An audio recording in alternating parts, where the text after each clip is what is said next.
Nagising si Amara na nakatitig lang sa kisame. Ramdam niya ang bigat ng katawan pagkatapos ng nangyari sa kanila ng boyfriend niya. Biglang bumagsak sa kanya ang realidad ng kanilang ginawa. Nagpadala sila sa kapusukan at ngayon katabi niya si Simon. Nakatulog ito pagkatapos ng nangyari sa kanila. May nangyari na talaga sa amin. Hindi niya alam kung anong dapat niyang maramdaman. Masaya ba? Takot, panghihinayang. Dahan-dahan niyang hinila ang kumot para takpan ang sarili niya. Bakit hindi ako nag-isip? Ang bata pa namin para gawin to. 15 pa lang kami. Hindi siya galit. Hindi rin siya nagsisisi agad. Pero may kung anong mabigat. May nawala na hindi na maibabalik. Amara, tawag ni Simon sa kanya. Napalingon siya rito. Nagkatinginan silang dalawa. Good morning, bulong nito at hinila siya para halikan. Hindi niya alam kung bakit pero hindi siya agad nakangiti pabalik. Hindi siya makasagot. Okay ka lang? Tanong ni Simon, bahagyang umangat at sumandal sa siko nito. Tumango siya. Oo? Hindi niya kayang tingnan ito ng matagal pero hinawakan ni Simon ang kamay niya ng mahigpit. Mahal kita. Bahagyang natigilan si Amara. Hindi siya nakapagsalita. Hindi dahil ayaw niya, kundi dahil hindi niya alam kung paano yun sasagutin. Pagmamahal na ba talaga ang mayroon sa kanila? Napatingin siya rito ulit. Sigurado ka? Napakunot ang noo ni Simon. Sa sinasabi mo, dagdag niya. Sigurado ka ba na mahal mo ko? 15 pa lang tayo, Simon. Oo, sagot nito agad. Sigurado ako. Saka wala naman sa edad kung kailan magiging sigurado sa pag-ibig, Amara. Hindi siya kumbinsido, pero hindi niya rin kinontra. Hindi niya alam kung bakit. Para kasing lahat ng nangyayari sa kanila ngayon, puro pantasya lang nila. Nag-aalala ka ba? Yumakap si Simon at muling humalik sa kanyang pisngi. Huwag ka mag-alala. Mabuntis ka man, pananagutan kita. Kaya kitang panagutan. Napagnguso si Amara. Kaya nito kasi isa itong mavalor. Hindi sila mahihirapan kung sakali kasi mapera naman ang mga ito. Gayunpaman, mga bata pa rin sila.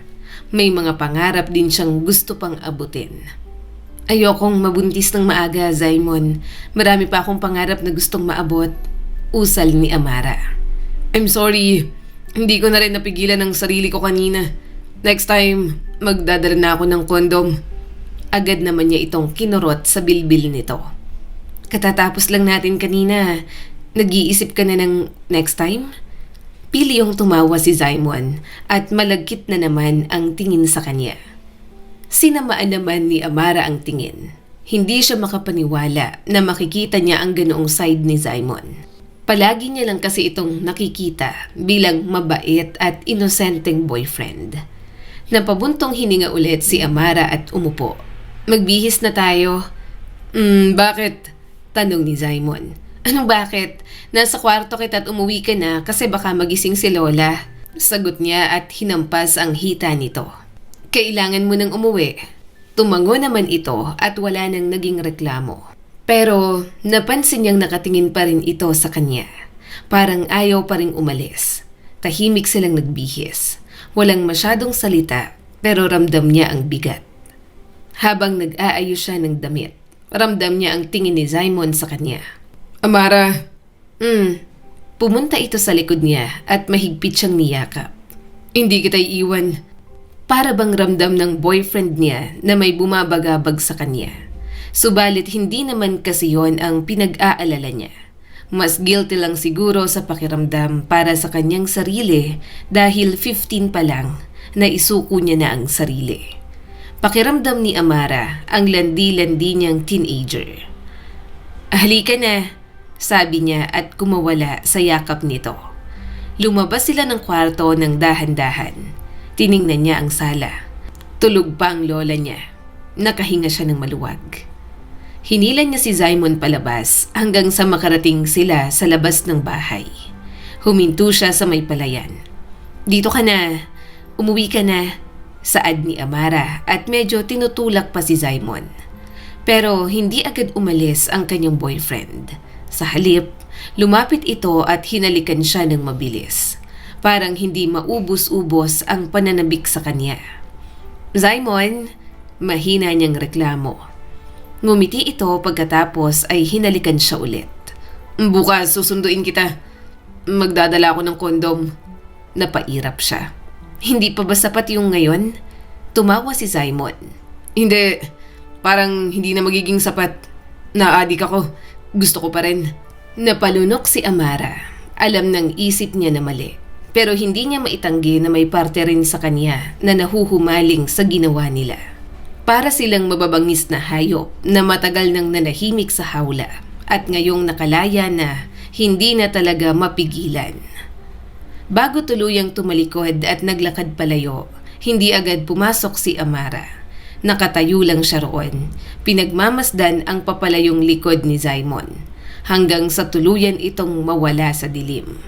Dahan-dahan niyang hinawakan ang sarili niyang braso. "Anong ginawa ko?" Kinabukasan, pagpasok ni Amara sa classroom, ramdam agad niya ang bigat ng mga tingin. Hindi na yun tulad ng dati na simpleng pangaasar lang. Iba na at may kasama ng talim. Mas mapanuri na rin ang mga ito sa kanya. Parang hinuhusgahan si Amara sa bawat hakbang niya. Napahigpit ang hawak niya sa bag habang naglalakad papunta sa kanyang upuan. "Wala akong pakialam." Yon ang paulit-ulit niyang sinasabi sa sarili. Hindi ko kailangan magpaliwanag sa kanila. Pero kahit anong pilit niya, may kumikirot pa rin talaga. "Uy!"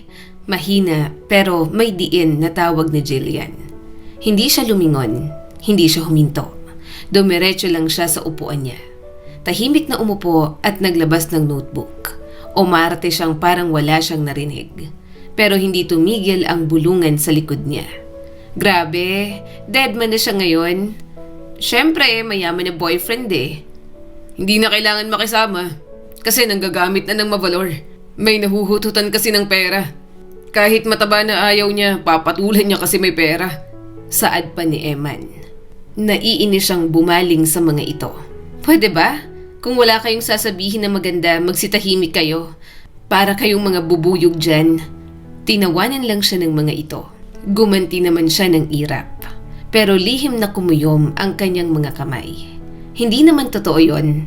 Hindi niya ginawang boyfriend si Simon para huthutan ito ng pera. Totoo ang nararamdaman niya para rito. At sila lang ni Simon ang nakakaalam doon. Subalit kahit sabihin niyang hindi niya rin maitatanggi sa sarili na simula nang dumating si Simon sa kanyang buhay, nagbago talaga ang lahat. Mas gumaan ang buhay ni Amara. Mas may pera sila sa bahay. Mas hindi siya nagugutom, mas hindi siya napapagod. Parang maiiyak na siya sa sobrang gulo ng puso't isipan niya. Siguro dahil wala na talaga siyang ibang kakapitan, kaya kahit na hindi niya aminin, may parte na totoo na baka nga hinuhututan niya ng pera si Simon. Pagkatapos ng klase, hindi na siya naghintay. Alam na niya na nandoon si Simon. At tama siya dahil nakatayo ito sa labas. Nakasandal sa kotse gaya ng dati. Ngumiti ito agad nang makita siya. "Amara!" Hindi niya napigilang ngumiti pabalik. Kapag nasa tabi niya ito, nawawala lahat ng mga bumabagabag sa kanya. "Ang tagal mo," sabi ni Simon at kinuha agad ang kanyang bag. Matama niya itong tiningnan na puno ng paghanga. May pinasa lang. Inalalayan siya nito papasok sa sasakyan. Napatingin siya sa labas. Nakita niya ang ilang kaibigan niya dati na naiiritang nakatingin sa sasakyan. Umiwas na lang siya ng tingin. "Saan tayo?" Pinilit ni Amara na maging masaya. Hinaplos nito ang kanyang kamay. "Surprise!" Napataas ang kilay niya. "Ayoko ng surprise. Relax ka lang ngayon. Naipaalam na rin kita kay Lola." Napatingin siya rito at mahinang bumulong para hindi marinig ng driver nito. "Ay, Lola mo? Kapag nalaman na nasa kwarto kita kagabi at anong ginawa natin, hahampasin ka ng walis tambo." Natawa si Simon at napakagatlabi. "Okay lang, Aakyat ulit ako sa kwarto mo ng palihim. Tapos ikaw ang gagamot sa mga pasako na dulot ng lola mo. Malakas na humalakhak si Amara. Napailing na lang siya sa kabaliwan ni Simon. Kapag lagi itong ganoon, kaunti na lang at mahahawa na siya. Gaya ng palagi nilang ginagawa, nag-date lang talaga sila ni Simon. May kasama rin namang aral at yon ang mostly nilang topic. Pero simula nang may nangyari sa kanila ng kanyang boyfriend, mas madalas na itong humawak sa kamay niya. At parang bawat haplos, nagkakatinginan talaga sila dahil alam nila pareho na may ibig sabihin yon. Nang dumating ang Sabado, maaga siyang sinundo ni Simon. Gusto nitong mag-unwind sila. Hindi niya pa alam kung saan sila pupunta, pero may tiwala naman siya rito kaya sumama pa rin siya. Nang makarating sila, napalingon si Amara sa paligid. Tahimik at simple lang ang lugar. May mga ilang hayop din. Uy, may ostrich! Natawa si Simon. Mamaya titingnan natin. Marami pang animals dito. Pwede tayong magpakain. Napangiti agad siya sa sobrang excitement. Nakita niya ang malaking swimming pool, mga nipahat, mga ilaw na malambot at malamig ang hangin. Dito tayo? Tanong niya rito. Resort ng ate ko, sagot ni Simon. 4 vidas. Kabibili lang ng ate ko. Balak niya pa tong i-develop. Kaya kung titingnan mo, mga nipahat lang ang nandito. Napangiti siya ng bahagya. Ang ganda naman dito. Bakit gusto mo? Bibilhin ko na lang to kay ate kung gusto mo. Nanlaki ang mga mata ni Amara. Joke ba yan? Ewan ko sa'yo, Simon. Alam niya ng mayaman ng kanyang boyfriend. Pero hindi sa puntong bibili pa talaga ito ng resort para sa kanya. Pakiramdam niya, sobrang baliw na kilos na yon. Isa pa, 15 years old pa lang ito na walang trabaho. Ang pera nito dahil lang sa pagiging mavalor. Kaya imposible yon. Baka maalarma ang mga magulang nito kapag nalamang bumili ito ng resort para sa kanya. Nang makapag-ayos sila sa cottage, nag-swimming na agad sila. Nagbiruan at nag-asaran. At sa mga sandaling yon, nakalimutan niya lahat ng problema, pagod at ang mga sinasabi ng iba. Si Simon lang at siya ang mahalaga. Ang lamig, reklamo ni Amara habang umaahon sa tubig. Natawa si Simon. Ikaw ang nagpilit, sabi ko umahon na tayo. Hindi ko naman alam na ganito pala kalamig, sagot niya naman. Pumasok na sila sa loob ng cottage. Lumapit ito at hinawakan ang braso niya. Giniginaw ka? Tumango siya. At bago pa siya makaiwas, niyakap siya ni Simon. Napapikit na lang siya. Hinihiling na sana'y gano'n na lang palagi. Dahan-dahan siyang napatingin dito. Sobrang lapit ng kanilang mga mukha. Pareho silang napatingin sa labi ng isa't isa. Amara, bulong ni Simon. Napalunok siya. Gusto niyang umatras at mag-isip muna. Pero hindi niya nagawa. Bakit? Hindi agad sumagot si Simon. Sa halip, binigyan siya nito ng mapusok na halik. Habol niya tuloy ang kanyang hininga nang maglayo sila. Wala akong dalang kondom, sabi ni Simon. Agad siyang nag-alala. Ayaw niyang mabuntis. Pero sobrang tindi na ng pinaparamdam nito sa kanya. At sa halip na umatras, mas lalo siyang lumapit. Okay lang, pananagutan mo naman ako kapag nabuntis ako, hindi ba? Mahinang tanong ni Amara. Halatang hindi na pinapagana ang tamang pag-iisip. Mahinang nagmura si Simon. Amara, okay lang, ulit niya. Boyfriend naman kita, may tiwala ako sa'yo. Pero habang sinasabi niya yon, may kung anong sumisikip sa dibdib niya. Hindi niya alam kung bakit. Pero para siyang nalunod nang muling humalik si Simon. Bumaba ang mga labi nito sa kanyang panga hanggang sa leeg. Okay lang kahit ulitin? Usal ni Amara habang mahigpit ang hawak sa braso ni Simon. Pagbibigyan kita sa kahit anong gusto mo, kailangan kong bumawi. Kulang pa nga to sa lahat ng ginagawa mo para sa akin. Doon na tumigil si Simon. Umahon ito at bakas ang kaguluhan sa mga mata. Anong ibig mong sabihin? Napayuko si Amara. Bigla siyang nahiya. Hindi niya alam kung bakit niya sinabi yon. Hindi, ang ibig ko lang, ganun ba ang tingin mo sa ginagawa natin? Putol ni Zaimon at bahagyang napaatras. Hindi, na parang binabayaran kita. Dagdag nito. Napakagat si Amara sa labi. Hindi ganon. Amara, napapikit si Zaimon at umiwas ng tingin. Ganun bang tingin mo sa akin? Hindi siya makatingin dito. Hindi siya makasagot. Kasi kahit hindi yun ang gusto niyang ipahiwatig, yun ang lumabas. Yun ang narinig nito. At ganun ka rin, dagdag ni Zaimon, na ginagawa mo to dahil may kapalit. Napayuko siya lalo. Pasensya na, naisip ko lang na marami kang nagagawa para sa akin at para sa pamilya ko.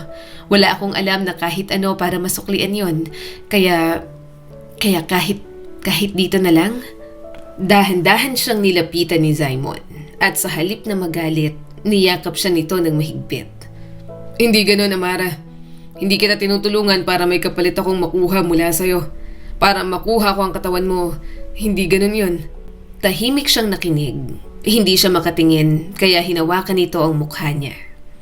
Hindi kita binibigyan ng pera para may utang ka sa akin, dapat mong bayaran, Amara. Mahal kita, dagdag ni Zaimon at hinaplos ang pisngi niya. At kung may gagawin man tayo, hindi dahil may kailangan bayaran, kundi dahil gusto natin. Dahil mahal natin ang isa't isa. Napapikit si Amara. Unti-unting tumulo ang kanyang mga luha. Hindi niya alam ang dapat na gawin. Pasensya na, nagmukha akong bayarang babae. Shh! Nilagay ni Zaimon ang hindalaki nito sa kanyang mga labi. Huwag mong sabihin yan. Hindi ka bayaran, Amara. Kung nakuha kita, yun ay dahil alipin mo ko na pinagbibigyan mo lang. Naiinis niya itong tiningnan. Hindi nakakatawa. Tumawa si Zaimon. Hindi ka bayaran. Hindi ikaw ang baliw sa relasyon na to. Ako, Amara. Ako ang nagkukumahog palagi at handang lumuhod sa'yo. Kaya wag mong sasabihing bayaran kang bumibigay sa akin. Umiwas siya ng tingin, sabay irap. Hirap maniwala. Parang pantasya lang lahat ng mga sinasabi mo. Niyakap na lang siya ni Zaimon ulit. Alam kong mahirap maniwala kasi mga bata pa tayo. Pero gusto kong malaman mo na para sa akin, hanggang dulo ay ikaw ang nakalaan para sa akin. Hindi ako papayag na hindi ikaw ang sa akin, Amara. Tandaan mo yan. Lumipas pang mga araw, nanatiling masaya si Amara dahil kay Zaimon. Napakilala niya na rin naman ito sa lola niya, kaya wala ng problema kung nasa bahay.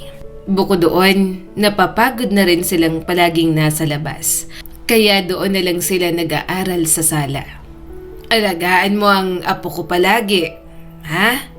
Hinaplos ni Lola Ives ang kamay ni Zaimon. Yung batang yan, ang dami-daming bigat na dinadala. Pagod na yan. Paano ba naman? Pinabayaan silang magkakapatid ng mga magulang nila. Napangiti naman si Zaimon. Huwag po kayong mag-alala, Lola. Habang humihinga ko, alagaan ko po at mamahalin si Amara. Ako po ang bahala sa kanya. Napabuntong hininga na lang siya. Hindi naman pwede yon. Hindi pwedeng sumalo si Zaimon sa pag-aalaga sa kanya. Mga bata pa sila at sobrang layo pa para sobrang i-commit ang lahat sa relasyon na mayroon sila ngayon. Isang hapon, nakatayo si Amara sa may gate ng school. Hawak ang bag at tahimik na nakatingin sa kalsada. Isa-isa nang umaalis ang mga estudyante. May mga sumasakay ng tricycle. May sinusundo ng magulang at may naglalakad pa uwi. Si Amara, hinihintay pa rin ang boyfriend. Nahuli lang siguro. Hindi naman yon ang unang beses na na-late si Zaimon, pero kadalasan ay may text agad. Napatingin siya sa cellphone. Walang message mula rito. Napabuntong hininga siya. Okay lang, maghihintay ako. Uy, hindi ka pa sinusundo ng jowa mo. Boses yon ni Eman. Napapikit si Amara. Dahan-dahan siyang napabuntong hininga bago humarap. Nandoon na naman ang mga dati niyang kaibigan na hindi niya na kinakausap kung hindi kailangan. Ano? Malamig niyang sagot. Wala lang. Sabi ni Jillian pero may ngisi. Hindi ka nasusunduin? Bakit? Nagsawa na sa'yo? Tumawa si Eman. Baka tapos nang manggamit. Marami nang nahutot na pera. Napahigpit ang hawak ni Amara sa bag. Pwede ba? Tumigil na kayo? Bakit? Sagot naman ni Joanne. Totoo naman, di ba? Grabe ka kasi, Amara. Dati ayaw mo sa kanya. Pangit, mataba. Tapos ngayon, dikit ka ng dikit. May dahilan naman. Singit ulit ni Eman. May pera eh. Magkano bang binibigay sa'yo? Per week? Per month? Tigilan niyo ako? Babala ni Amara. Pero parang hindi siya narinig ng mga ito. Tuloy-tuloy pa rin sa pangiinsulto sa kanya. Hindi ka ba nahihiya? Sabi ni Eman. Ginagamit mo lang siya dahil mayaman siya. Hindi mo naman talaga siya gusto eh. Napilitan ka lang kasi may pakinabang. Ano bang gusto niyong marinig? Bigla na lang sigaw ni Amara. Natahimik ang paligid. Napatingin na rin ang ilang estudyante na dumaraan. Pero hindi na siya nagpatinag. Pagod na siya sa sinasabi ng mga ito. Kaya ibibigay niya na kung ano ang gustong marinig ng mga ito. Gusto niyo ng totoo? Dagdag niya sa mas malakas na boses. Sige. Hindi niya na iniisip kung tama pa ba. Hindi niya na iniisip kung masasaktan siya. Ang gusto niya lang, matigil ang mga lintik na bunganga ng kanyang mga kaibigan. Oo, sigaw ni Amara. Ginagamit ko siya. Yun ang gusto niyong marinig? Oo, ginagamit ko lang si Simon. Oo, mukha kong pera. Oo, ayaw ko sa kanya dati kasi mataba siya at hindi ko siya type. Natahimik ang mga ito. Ngumisi ang ilan habang ang iba natulala sa pagsigaw niya. Wala namang totoo sa mga sinasabi niya, pero hindi pa rin siya tumigil. Oo, akong gumagamit sa kanya. Ano pinuputok ng mga butsi niyo? Ano, kasi nakikinabang ako? Well, sorry. Patay na patay sa akin ang mavalor na yon, kaya wala kayong magagawa. Sayang eh. Kaya bakit ko pa ide-deny? Eh di sige, tama kayo. Nakikinabang ako kasi mapera siya at binibigyan niya ako. Yun ang gusto niyong marinig, hindi ba? Masaya na kayo? Dagdag pa ni Amara. Sobrang bilis ng kanyang paghinga. Parang isang sigaw pa niya, tutulo na ang kanyang mga luha. Hanggang sa napansin niya na nakatingin ang mga ito sa likod. May naramdaman si Amara na presensya. Dahan-dahan siyang napalingon. At doon, parang bumagsak ang mundo niya. Si Simon, nakatayo at tahimik na nakatingin sa kanya. Walang emosyon ang mukha nito, pero alam niyang narinig nito lahat ng kanyang mga sinabi. Umawang ang bibig ni Amara. Simon, sinabi ko na sa'yo eh. Singit ni Joanne. Ganyan talaga yan. Tinanong mo kami kung totoo. May diya yan ah. Dagdag ni Eman. Ginagamit ka lang niya. Sigaw ni Jillian kay Simon. Hindi na alam ni Amara kung saan titingin. Gusto niyang bawiin ang mga sinabi. Gusto niyang ipaliwanag. Pero wala nang mababawi pa. Kaya baka mas mabuti pa nga na maghiwalay na sila ni Simon. Napansin niya si Janet. Tahimik itong nakatayo sa gilid at galit na nakatingin sa kanya. Lumapit ito kay Simon at hinawakan ang braso ni Simon. At hindi lang yan. Matagal na siyang ganyan kahit noon pa. Napatingin si Amara sa hawak ni Janet sa braso ng kanyang boyfriend. Parang bigla tuloy siyang napako. Hindi na siya lumaban o sumagot. Hindi na siya nag-explain. Bahala na kayo. Kung anong iniisip nyo, bahala kayo. Naiinis siyang naglakad, pero pinigilan siya ni Simon kaya masama niya itong tiningnan. Kung anong narinig mo, bahala ka na rin sa buhay mo. Amara! Pero nilagpasan niya pa rin ito. Tumakbo siya palayo. Hindi niya kayang harapin ang mga ito. Ayaw niya na. Pagdating sa bahay, nataranta siya nang marinig ang iyak ni na Heaven at Sky. Ate! Napalingon siya agad sa kambal. Umiiyak ang mga ito at takot na takot. Anong nangyari? Tanong niya at lumapit agad. Si Lola! Iyak ni Sky, sabay turo sa direksyon ng banyo. Nanlaki ang mata ni Amara. Hindi na siya nagtanong pa. Tumakbo siya papunta sa banyo. At doon, parang tumigil ang mundo niya sa pangalawang pagkakataon sa araw na yon. Nakahandusay ang lola niya sa sahig. Maraming dugo ang nakakalat na galing sa ulo nito. "Lola! Lola!" Nanginginig niyang tawag. Hindi gumagalaw o sumasagot si Lola Ives. Hindi niya alam ang gagawin. Nanlalamig ang kanyang kamay. "Lola!" Sigaw ni Amara habang sunod-sunod na tumutulo ang mga luha. "Lola! Lola, anong nangyari? Lola, gumising ka!" Lumapit siya at hinawakan ito. "Lola!" Pero walang galaw. Hindi niya alam kung ano ang gagawin. Hindi niya alam kung saan pupunta. Hindi niya alam kung sino ang tatawagan.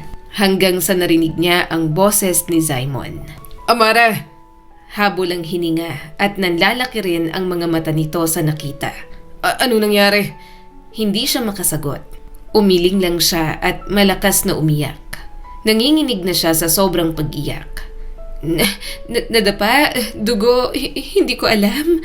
Putol-putol niyang sabi. Hindi na nagtanong si Simon. Hinawakan siya nito at agad na kumilos. Kinuha ang cellphone at may tinawagan. "Hello, ambulance! Tumawag kayo! Naaksidente ang lola ni Amara." Napaupo si Amara sa gilid. Nanginginig siya at malakas na umiyak, katulad ni na Heaven at Sky. Pinagmamasdan lang ang lola niya na hindi na gumagalaw. "Lola? Lola, hindi pwede. Hindi ngayon. Hindi ka pwedeng mawala. Paano kami? Lola, hindi pa namin kaya." Lumapit si Simon sa kanya at hinawakan ang kanyang balikat. "Amara, tumingin ka sa akin. Darating ng tulong, huwag kang matakot." Napaluha siya lalo. Simon, hindi niya alam kung bakit. Pero sa kabila ng lahat ng nangyari kanina, si Simon pa rin ang hinahanap niya. Si Simon pa rin ang kinakapitan ni Amara. Mainit ang araw nang ihatid nila sa huling hantungan si Lola Ives. Tahimik si Amara habang nakatayo sa gilid. Hawak ang mga kamay ng kambal. Parehong umiiyak, parehong hindi maintindihan kung bakit hindi nagigising ang matandang palagi nilang kasama. "Tumahan na kayo," mahina niyang sabi. Hanggang ngayon, parang hindi pa rin nagsisink in sa kanya ang lahat. Wala na si Lola Ives. Silang tatlo na lang talaga. Si Amara, kasama ang maliliit niya pang mga kapatid. "Amara!" Mahinang tawag ni Simon mula sa likod niya. Hindi siya lumingon agad. Hindi niya alam kung anong mukha ang ipapakita niya. Pero naramdaman niya ang paglapit nito. Ang marahang pagpatong ng kamay nito sa kanyang balikat. "Nandito lang ako," bulong ni Simon. Napapikit siya. Hindi pa nila napag-uusapan ang mga nangyari, pero hinayaan niya ang sarili na sumandal dito. Kahit saglit lang, kahit isang sandaling pahinga sa gitna ng lahat. Pagkatapos ng libing, mas lalong naging tahimik ang mundo ni Amara. Wala na ang mga taong dumadalaw. At doon niya mas naramdaman ang pagkawala ng lola nila. Nakaupo siya sa sahig ng sala, habang nakasandal sa dingding. Nakatingin lang siya sa kawalan. Hindi niya alam kung gaano na siya katagal doon. "Ate!" Mahinang tawag ni Heaven. Napatingin siya rito. "Nagugutom na kami ni Sky." Napapikit siya sandali. Doon siya biglang tinamaan. Oo nga pala. Hindi pwedeng tumigil si Amara. Hindi pwedeng mawala siya sa sarili. May dalawang bata na umaasa sa kanya. Sandali lang, mahina niyang sagot. Pinilit niyang tumayo kahit mabigat ang katawan. Pinilit niyang maglakad papunta sa kusina. "Amara!" Tawag sa kanya ni Simon na nasa pintuan. "Tutulong ako. Pwedeng ako nang magluto para sa inyo ng mga kapatid mo. Magpahinga ka na lang." Umiling siya. "Kaya ko na to. Umuwi ka na. Tapos ng libing, umuwi ka na sa inyo. Palagi ka na lang nandito. Wala ang mga magulang mo sa inyo, pero kapag nalaman nilang nandito ka palagi, baka kung ano pang isipin nila. Wala akong pakialam sa sasabihin nila. Nandito ako kasi nag-aalala ako sa'yo." Tinaas nito ang mga manggas ng long sleeves. "Tutulungan kitang magluto." Hindi na siya nakipagtalo. Wala nang lakas pa si Amara. Habang naghahanda sila ng simpleng pagkain, tahimik lang siya. Si Zaimon ang kumikilos. Naghiwa, nagluto at nagayos. Zaimon, mahina niyang tawag. Huminga siya ng malalim. Hindi ka ba napapagod sa akin? Saglit itong tumigil pagkatapos ay ngumiti. Sa'yo? Hindi. Napaiwas siya ng tingin. Hindi niya alam kung bakit mas lalong sumisikip ang dibdib niya kapag ganoon ang sagot nito. Kinagabihan, dumating ang mga kamag-anak ng lola niya. Hindi niya kilalang karamihan, pero ramdam niya agad na pakikiramay ang punta ng mga ito. Amara, tawag ni Tita Malu sa kanya. Tumayo siya. Po, kailangan nating mag-usap. Napakagat siya sa labi. Umupo sila sa sala. Ang kambal nasa may bakuran kasama ng boyfriend niya. Alam mo na naman siguro, panimula ni Tita Malu, na hindi nakapangalan sa inyo ang bahay na ito. Wala kayong karapatan. Hindi naman kayo mga totoong apo. Sa totoo lang, matagal nang naibenta ang bahay. Hinintay lang ang tamang panahon na mamatay si Tita Ives. At ngayong patay na siya, gusto nang kunin ng bumili. Napahigpit ang hawak niya sa damit niya. Bago matapos ang buwan, diretso nitong sabi, kailangan na ninyong umalis dito. Parang may bumagsak sa dibdib ni Amara. Ano po? Nabenta na ang bahay, sagot ng asawa ni Tita Malu sa tabi nito. May lilipat na dito. Wala kayong karapatan dito. Hindi kayo legal na tagapagmana. Napayuko si Amara. Masakit man, pero totoong wala silang laban sa bahay na bahagi ng kanilang kabataan. May kamag-anak naman kayo sa side ng nanay ninyo, hindi ba? Dagdag nito. Napaisip siya. Mayroon naman, pero mukhang imposible na kupkupin sila. Mahirap po sila, mahina niyang sagot. Hindi na namin problema yon, putol ni Tita Malu. Basta kailangan, makaalis na kayo rito bago matapos ang buwan. Bibigyan namin kayo ng ilang linggo para makapag-impake. Tumayo na ang mga ito na parang wala lang. Parang hindi winasak ang mundo nilang magkakapatid na kumakapit na lamang sa manipis na hibla ng sinulid. Nang makaalis ang mga ito, tulala lang si Amara. Parang wala na siyang maramdaman. Amara, tawag ni Zaimon. Napalingon siya kaagad. Hindi niya napansin na nandoon na pala ito. Gaano ka na katagal dyan? Tanong niya. Simula pa kanina. Sa amin na lang kayo tumira. Marami kaming kwarto sa bahay. Sabi nito. Umiling agad si Amara. Hindi pwede. Bakit naman hindi? Tumayo siya at hinarap ito. Zaimon, hindi tama. Ano na lang ang sasabihin ng mga tao? Ano na lang ang sasabihin ng pamilya mo? Wala akong pakialam. Pero ako meron. Sagot niya. Ayokong maging pabigat. Ayokong mas lalong pag-usapan. Saka mga bata pa tayo. Sa tingin mo ba talaga, papayag ang mga magulang mo sa bagay na yan? Ni hindi pa nga ako kilala ng mga magulang mo bilang girlfriend mo. Tapos gusto mo, patirahin kami ng pamilya ko ron? Napakagat labi si Zaimon. Okay, pero tutulong pa rin ako. Umiwas ng tingin si Amara. May ipon pa ako mula sa mga bigay mo sa akin na allowance ko. Kaya namin, mangungupahan na lang kami. Tinitigan siya nito. Parang pinag-aaralan kung gaano siya kaseryoso. Sigurado ka? Tumango siya. Wala naman siyang choice. Kung hindi siya kikilos, wala silang pupuntahan. Tutulungan kita, sabi ni Zaimon. Ang pinsan ko may apartment siya na pamana ng lolo niya. Pwede ka ron. Kakausapin ko na baka pwede kang mangupahan doon. Lagpas lang sa boundary ng Mavalor. Hindi na siya tumanggi. Wala na siyang lakas para doon. Mas okay na yon kaysa maghanap pa siya ng maghanap. At makakatanggi pa ba siya? Ang pera na mayroon siya, galing din naman kay Zaimon. Literal na ang boyfriend niya ang bumubuhay at nagpapalamon sa kanya. Pati na rin sa mga kapatid niya. Tahimik ang unang gabi nila sa bagong apartment. Hindi pa ayos ang mga gamit. Nasa sulok pa ang ilang kahon, nakasandal sa dingding ang lumang cabinet na dinala nila mula sa dati nilang bahay. Nakaupo si Amara sa sahig, nakasandal sa kama habang pinapanood ang kambal na mahimbing ng natutulog. Pagod ang mga ito sa paglipat, sa pag-iyak, sa lahat ng nangyari sa kanila nitong mga nakaraang araw. Napabuntong hininga si Amara. "Amara!" Tawag sa kanya ni Simon. Napalingon siya rito.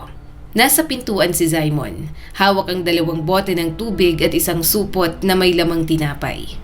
"Hindi ka pa kumakain," sabi nito habang lumalapit.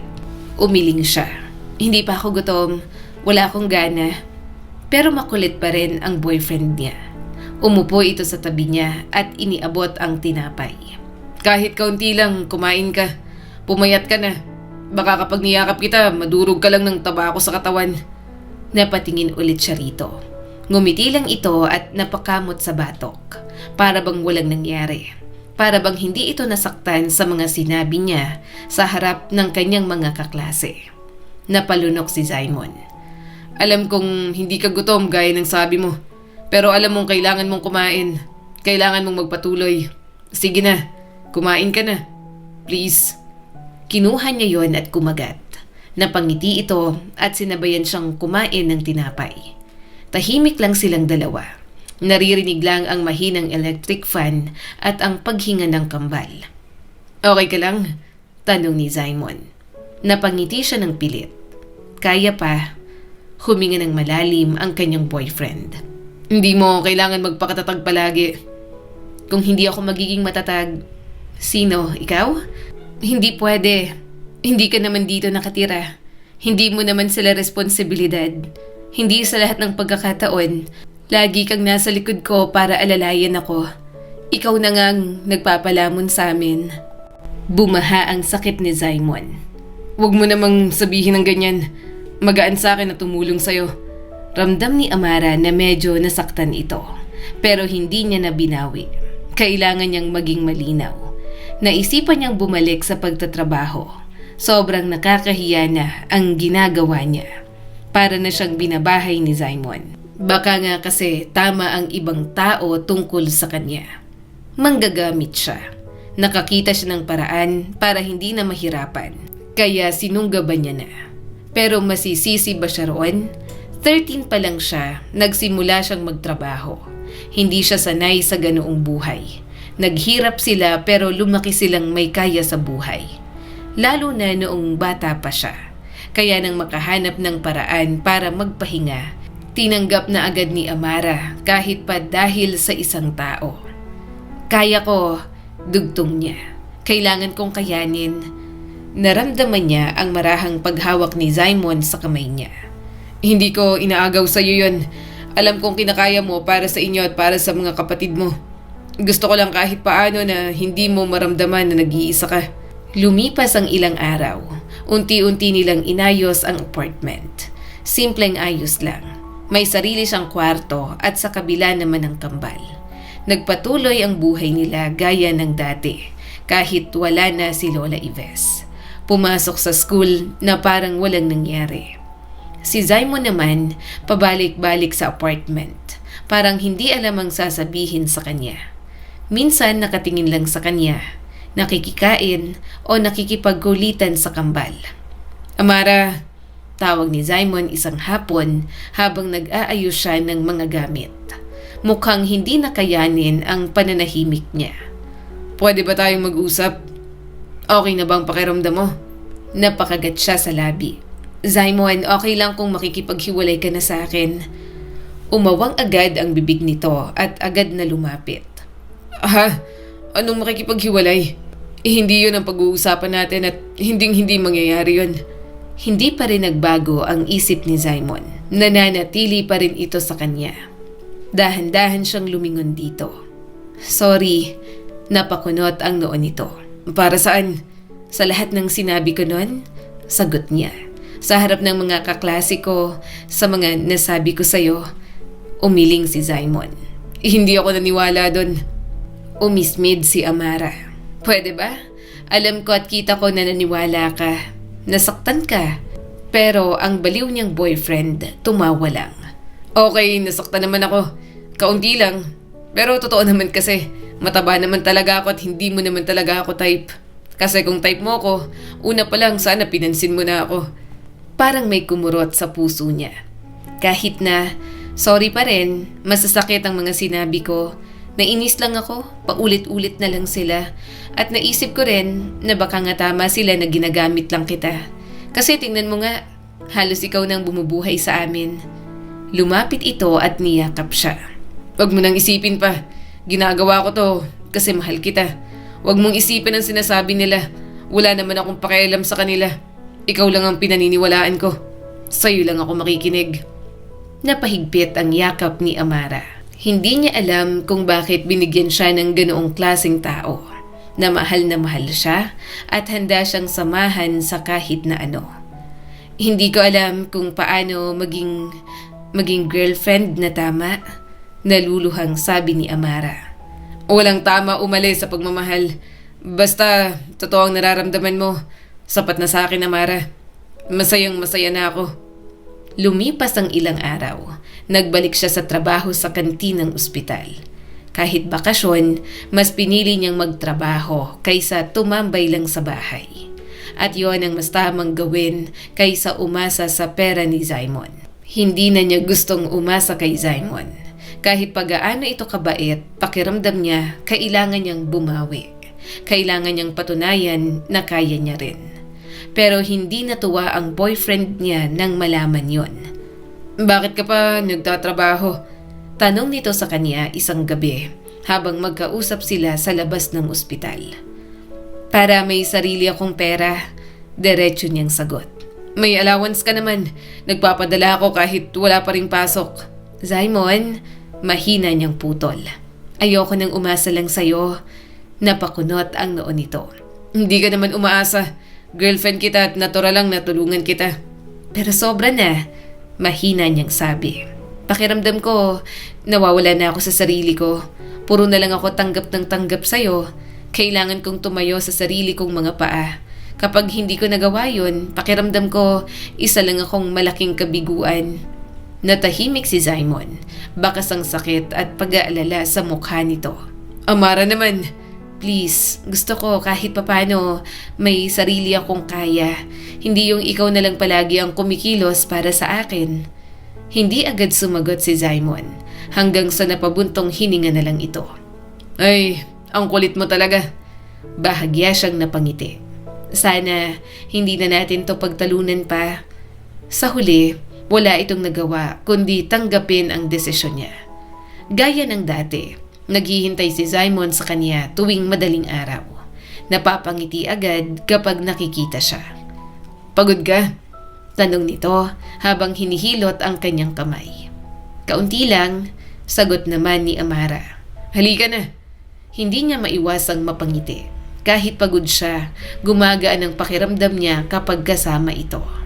Pero habang tumatagal, mas nagiging komplikado ang lahat.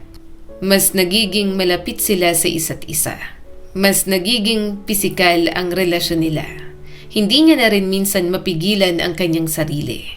Pero kasabay nun, mas lumalalim din ang takot ni Amara. Isang gabi, nag-away sila. Tahimik lang sila noong una, pero ramdam niya ang tensyon pagkatapos na may nangyari na naman sa kanila. Amara, mahinang tawag ni Simon. Mabilis niyang sinuot ang mga damit.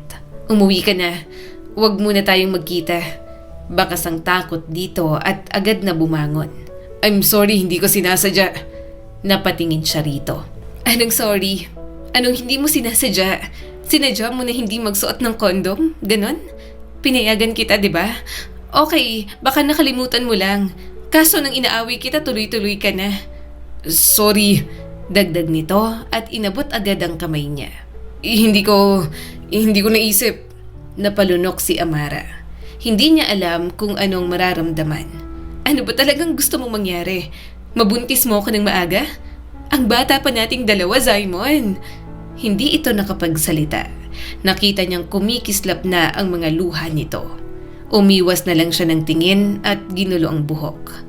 Maya-maya'y tumayo ito at sinuot ang mga damit. Sorry. Naramdaman niya ang yakap ni Simon sa kanyang likod. Umuwi ka muna. Mas lalong humigpit ang yakap nito. Ayoko. Inaaway mo ko, Amara. Sorry na nga, hindi ko na ulitin. Sorry na. Sorry. Napapikit na lang si Amara. Ramdam niya ang takot kay Simon. Pero paano siya? Takot din siya. Takot na takot. Lalo pa't wala na siyang tatakbuhan. Paano kung mabuntis siya? Paano ang mga pangarap niya? Tinapik niya ang braso ni Simon. Sige na, umuwi ka na. Sorry din, kailangan mo nang umuwi. Nang humarap siya rito, kitang-kita niya ang lungkot dito. Hindi niya maintindihan kung bakit sobrang lalim na ng nararamdaman nila sa isa't isa. Pero bakit pa ba siya magtataka? Sobrang layo na ng nararating ng kanilang relasyon. Pareho na silang maraming naisuko. Isang araw, habang nagtatrabaho sa kantin, napahawak si Amara sa gilid ng lutuan nang bigla siyang napangiwi. Amara, ayos ka lang? Tanong ni Aling Tessie mula sa kabilang dulo ng kantin. Tumango siya pero hindi niya na napigilan. Bigla siyang naduwal. Napahawak siya sa bibig at dali-daling tumakbo papunta sa banyo. Halos hindi niya maramdaman ang mga paa niya habang nagmamadali. Pagpasok niya sa loob, agad siyang sumandal sa lababo at sumuka. Parang wala nang laman ang tiyan niya, pero patuloy pa rin ang pag-ikot ng kanyang sikmura. Bakit ganito? Bulong niya sa sarili. Hindi yon ang unang beses. Ilang araw na rin siyang nahihilo. Minsan bigla na lang sumasakit ang ulo niya. Nawawala ng ganang kumain at maya-maya bigla namang nagugutom. Pero pinipilit niyang baliwalain. Pagod lang to. Pagod lang ako. Pero habang nakahawak siya sa lababo, nakatingin siya sa sarili niya sa salamin. Hindi niya maitatanggi. Hindi na to normal. Amara! Biglang tawag ni Aling Tessie mula sa labas. Ayos ka lang ba dyan? Opo. Hindi agad siya nakasagot. Napatingin siya sa sarili niya na maputla, pawis na pawis at namumugto ang mga mata. Hindi ako pwede magkasakit, mahina niyang sabi. Kailangan niyang magtrabaho, kailangan niya ng pera. Hindi siya pwedeng huminto. Ayaw na niyang galawin ang kung anumang perang binibigay sa kanya ni Simon. Binuksan niya ang pinto matapos maghilamos at magmumog. Nandoon si Aling Tessie, nakakunot ang noo, halatang nag-aalala. Amara, ilang araw ka ng ganyan, sabi nito. Hindi na yan, simpleng hilo lang. Ngumiti siya ng pilit. Okay lang po ako, pagod lang po talaga ako. Hindi. Umiling si Aling Tessie at mas lumapit pa sa kanya. Tinitingnan kita kanina pa. Halos wala ka ng kain. Pihikan ka na sa pagkain, hindi kaya dati. Tapos sumusuka ka at nahihilo ka pa. Napayuko si Amara. Amara, mahinang tawag nito. Kailan ka huling nagkaroon? Parang may malamig na tubig na ibinuhos sa kanya. Hindi siya agad nakasagot. Biglang nagulo ang isip niya. Pinilit niyang alalahanin. 1 linggo, 2, 1 buwan. Nanlaki ang mata ni Amara. Hindi pa po ako dinadatnan. Hindi ko po alam. Tahimik na tiningnan siya ni Aling Tessie. Parang may naiintindihan na ito. May boyfriend ka, hindi ba? Yung mavalor na palagi mong kasama. Alam kong mga bata pa kayo pero naging physical na ba ang relasyon ninyo? Napapikit si Amara. Nahihiya siyang aminin yon. Pero kahit sino naman yata, iisipin ang ganon dahil palagi silang magkasama ni Simon. Hindi rin naman tago ang pagpunta nito sa bahay nila. Hindi naman imposible, dagdag pa ni Aling Tessie sabay tingin sa kanyang tiyan. Parang may kumalabog sa dibdib niya. Aling Tessie, hindi na niya kayang lokohin ang sarili. Alam niya kung anong ibig sabihin ng lahat ng nararamdaman niya. Bigla siyang napaupo sa monoblock chair sa gilid. Hindi po kasi pwede, bulong ni Amara at parang maiiyak na. Lumapit si Aling Tessie at hinawakan ang kanyang balikat. Sasamahan kita bukas sa butika. Bumili muna tayo ng pregnancy tests. Napailing siya kaagad. Ayoko po. Kailangan nating masigurado kung buntis ka. Paano kapag may laman na yung tiyan mo? Pagkatapos ay nagpapakapagod ka sa trabaho. Pareho kayong malalagay sa alanganin ng bata kung buntis ka talaga. Paliwanag ni Aling Tessie sa kanya. Kinabukasan, parang lumulutang si Amara. Hindi niya maramdaman ang paligid. Kahit naglalakad siya kasama si Aling Tessie papunta sa butika. Parang hindi siya present ng sandaling yon. Anak, okay ka lang? Tanong nito. Tumango siya kahit hindi totoo. Pagpasok nila sa butika, nahihiya siyang tumingin. Parang pakiramdam niya, alam ng lahat kung ano ang bibilhin nila. Pregnancy test po, diretsong sabi ni Aling Tessie sa pharmacist. Napayuko si Amara, parang gusto niyang maglaho. Paglabas nila, hawak niya ang maliit na kahon. Pakiramdam niya, napakabigat noon sa kanyang mga palad. Parang nakasalalay ang buong buhay niya sa loob noon. Handa ka na? Tanong ni Aling Tessie. Tumango na lang si Amara. Pagdating sa bahay, sinubukan na niya yon. Naglalaro ang kambal sa labas. Si Aling Tessie naman ay sinamahan siya sa banyo. Parang naninikip ang dibdib ni Amara habang hawak ang test kit. Paano po kung buntis po talaga ako? Hindi niya alam kung kakayanin niya. 15 pa lang siya. Maliit pa ang kanyang mga kapatid. Hindi niya pa natutupad ang kanyang mga pangarap para sa sarili at para sa mga kapatid niya. Kapag nabuntis pa siya, dagdag pasanin ulit sa kanyang buhay. Amara, mahinang tawag ni Aling Tessie. Kaya mo yan. Ano man ang resulta, haharapin natin. Napapikit siya. Wala na talagang choice. Dahan-dahan niyang ginawa ang tests. Pagkatapos, inilapag niya yon sa gilid. Gaano po katagal? Tanong niya. Ilang minuto lang, tingnan natin kung ilang linya ang lalabas. Kapag 2, ibig sabihin, positive. Sagot ni Aling Tessie. Ilang minuto lang yon pero pakiramdam niya'y 1 oras na. Hindi siya makatingin. Nakaupo lang siya sa sahig. Yakap ang tuhod habang nanginginig. Please, bulong niya. Huwag sana. Hindi niya alam kung anong hinihiling niya. Kung maging negative o positive. Ang alam niya lang ay natatakot siya sa lahat ng nangyayari sa buhay niya ngayon. Amara! Tawag ni Aling Tessie. Positive! Buntis ka, Amara! Biglang bumagsak ang lahat sa kanya. Parang may sumabog sa kanyang dibdib. Hindi. Napailing siya. Pero nandoon na. Hindi na mababago yon. Ang tangi na lamang niyang magagawa ay kundi umiyak. Hindi ko po kaya. Umiiyak niyang sabi. Paano na kami? Paano na yung kambal? Paano na ako?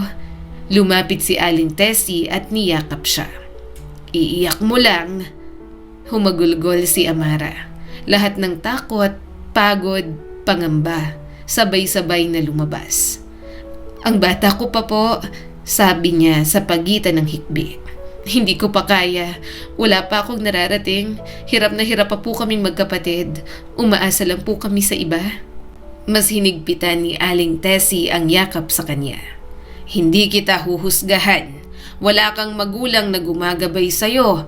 Kumapit ka lang sa alam mong kaya mong kapitan at nagpapasaya sa'yo. Gusto ko kayong sawayin, sermonan sa pagiging mapusok pero hindi ko kayo masising dalawa. Lalo ka na. Nagkamali ka, oo, pero hindi ka masamang tao. Alam kong magulo ang isip mo at madami kang bagay na gusto pang mangyari. Pero may oras ang lahat ng nangyayari sa buhay natin. Kaya sana huwag kang mawala ng pag-asa, Amara. Ang gawin mo ngayon, kailangan mong sabihin sa boyfriend mo. Karapatan niyang malaman. Mavalor yon, kaya niya kayong panagutan. Siguro naman magiging maayos pa rin ang buhay mo at ang buhay ng anak mo dahil siya ang ama. Napayakap siya kay Aling Tessie. Natatakot po ako. Normal lang yan, sagot nito. Pero hindi mo pwedeng takbuhan. Harapin mo. Unti-unti niyang naramdaman ang bigat ng katotohanan. Hindi na siya pwedeng umatras. Hindi na yon simpleng problema lang. May batang nabubuo sa loob ni Amara. Nang dumating si Zaimon, gabi na dahil may ginawa pa ito kasama ang mga pinsan. Napatulog niya na rin ang kambal. "Amara," tawag ni Zaimon mula sa labas. "Nandito na ako." Dahan-dahan siyang tumayo mula sa kama. Mabigat ang bawat hakbang niya papunta sa pinto. Nang hawakan niya ang seradura, parang gusto niyang umatras. "Ay," malambing nitong bati. "Kumain ka na. May dala akong pagkain para sa'yo. Kung hindi mo makain, ilagay mo na lang sa refrigerator." Hindi siya ngumiti. Hindi siya nagsalita agad. Napansin niyo ni Zaimon, kaya unti-unting nawala ang ngiti nito. "Anong nangyari?" Tanong nito at may bahid ng pag-aalala. "May nangyari ba?" Napalunok si Amara. "May sasabihin ako." "Ano yun?" "Buntis ako," malamig niyang sabi. Parang biglang nabingi si Amara sa katahimikan na sumunod. Hindi gumalaw at nagsalita si Zaimon. Nanlaki lang ang mga mata nito habang nakatingin sa kanya. "Ano?" Halos pabulong nitong tanong. "Buntis ako," ulit niya ng mas malinaw. Ilang segundo ang lumipas. Maya-maya'y napangiti si Zaimon. "Talaga?" Parang may sumabog sa loob ni Amara. "Ano?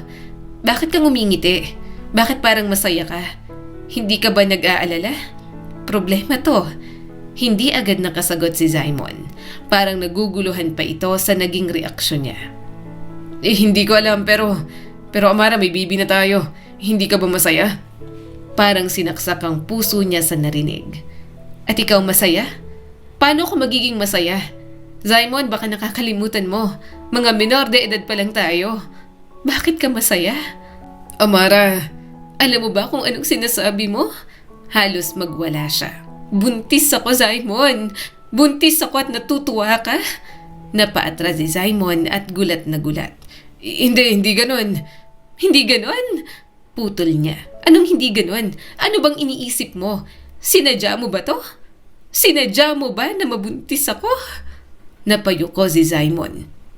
Hindi. Sinungaling!" Sigaw niya. "Alam mo kung anong ginagawa mo.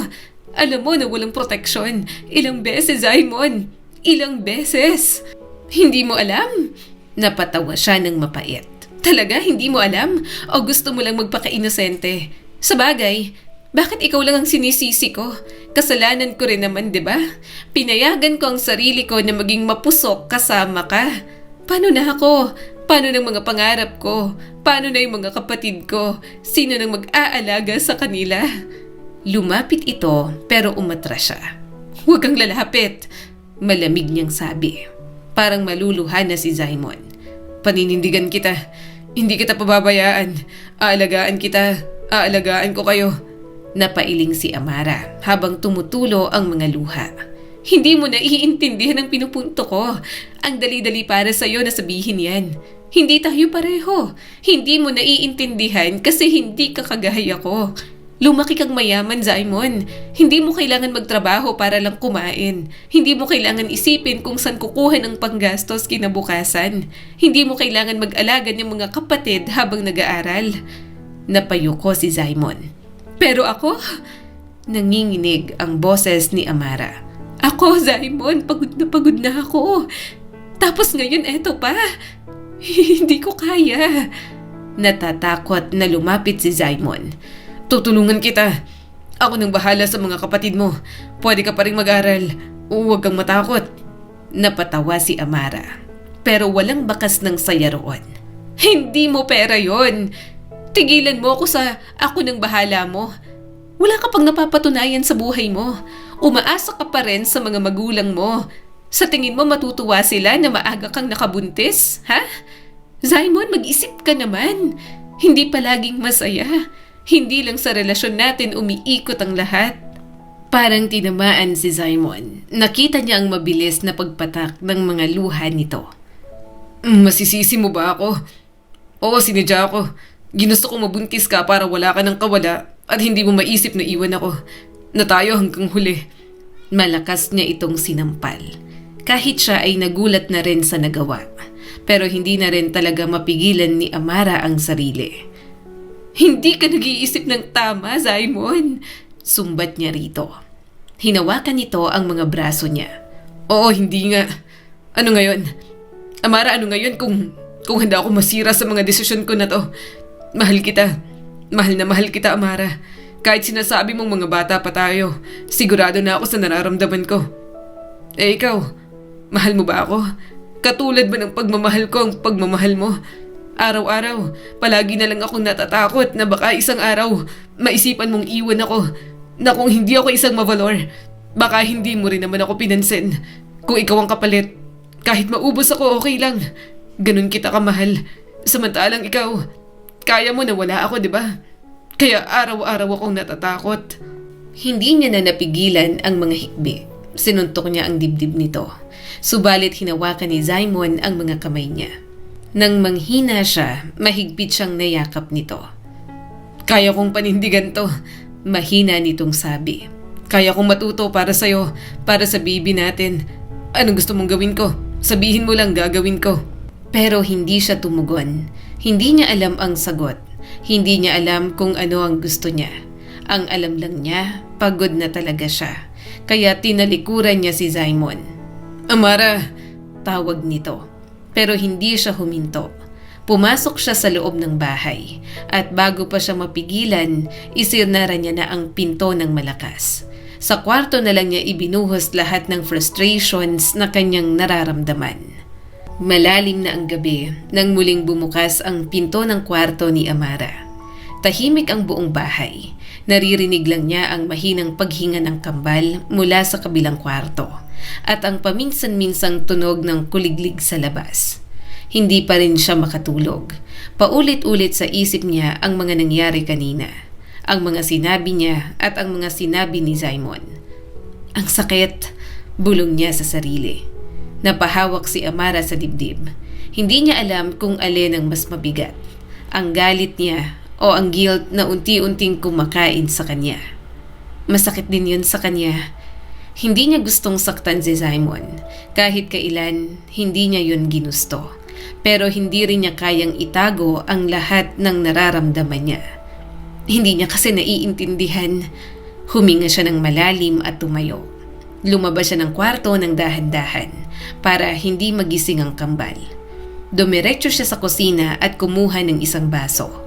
Binuhusan niya yon ng gatas. Habang umiinom, napatingin siya sa bintana. Madilim na talaga sa labas, pero may kung anong gumalaw sa gilid ng paningin niya. Napakunot ang noo ni Amara.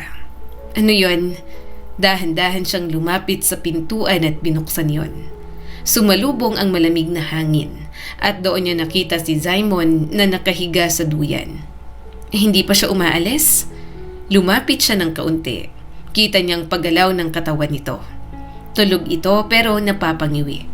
Punong-puno ng pantalang braso, leeg, mukha at halos buong katawan na yata. Pinapak na ng lamok si Simon. Napailing si Amara. Ang tigas talaga ng ulo mo. Hindi pa umuwi na lang? Hindi niya alam kung maiinis o maawa.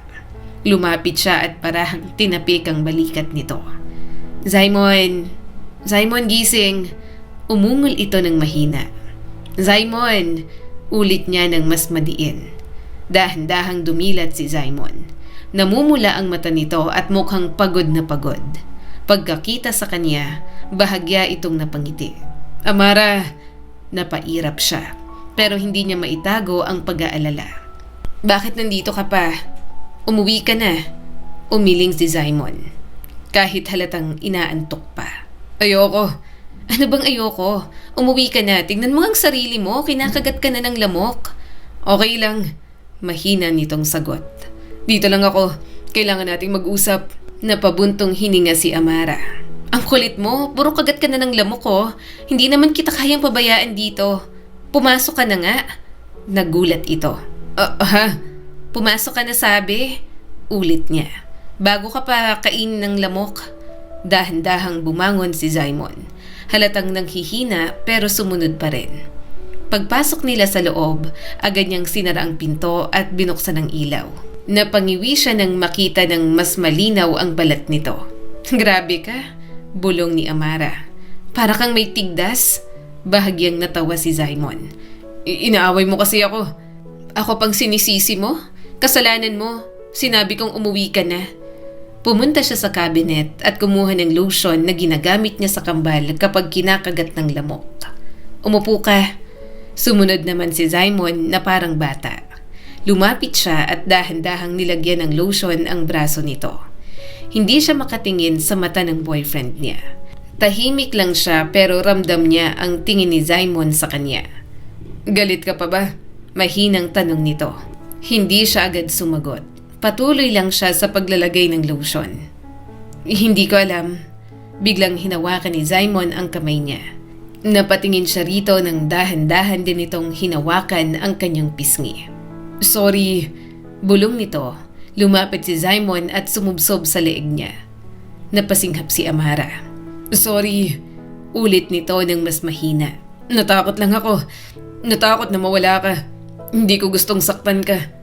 Naramdaman niya ang init ng hininga nito sa balat niya at ang bahagyang panginginig ng katawan nito. I promise, bulong ni Zaimon.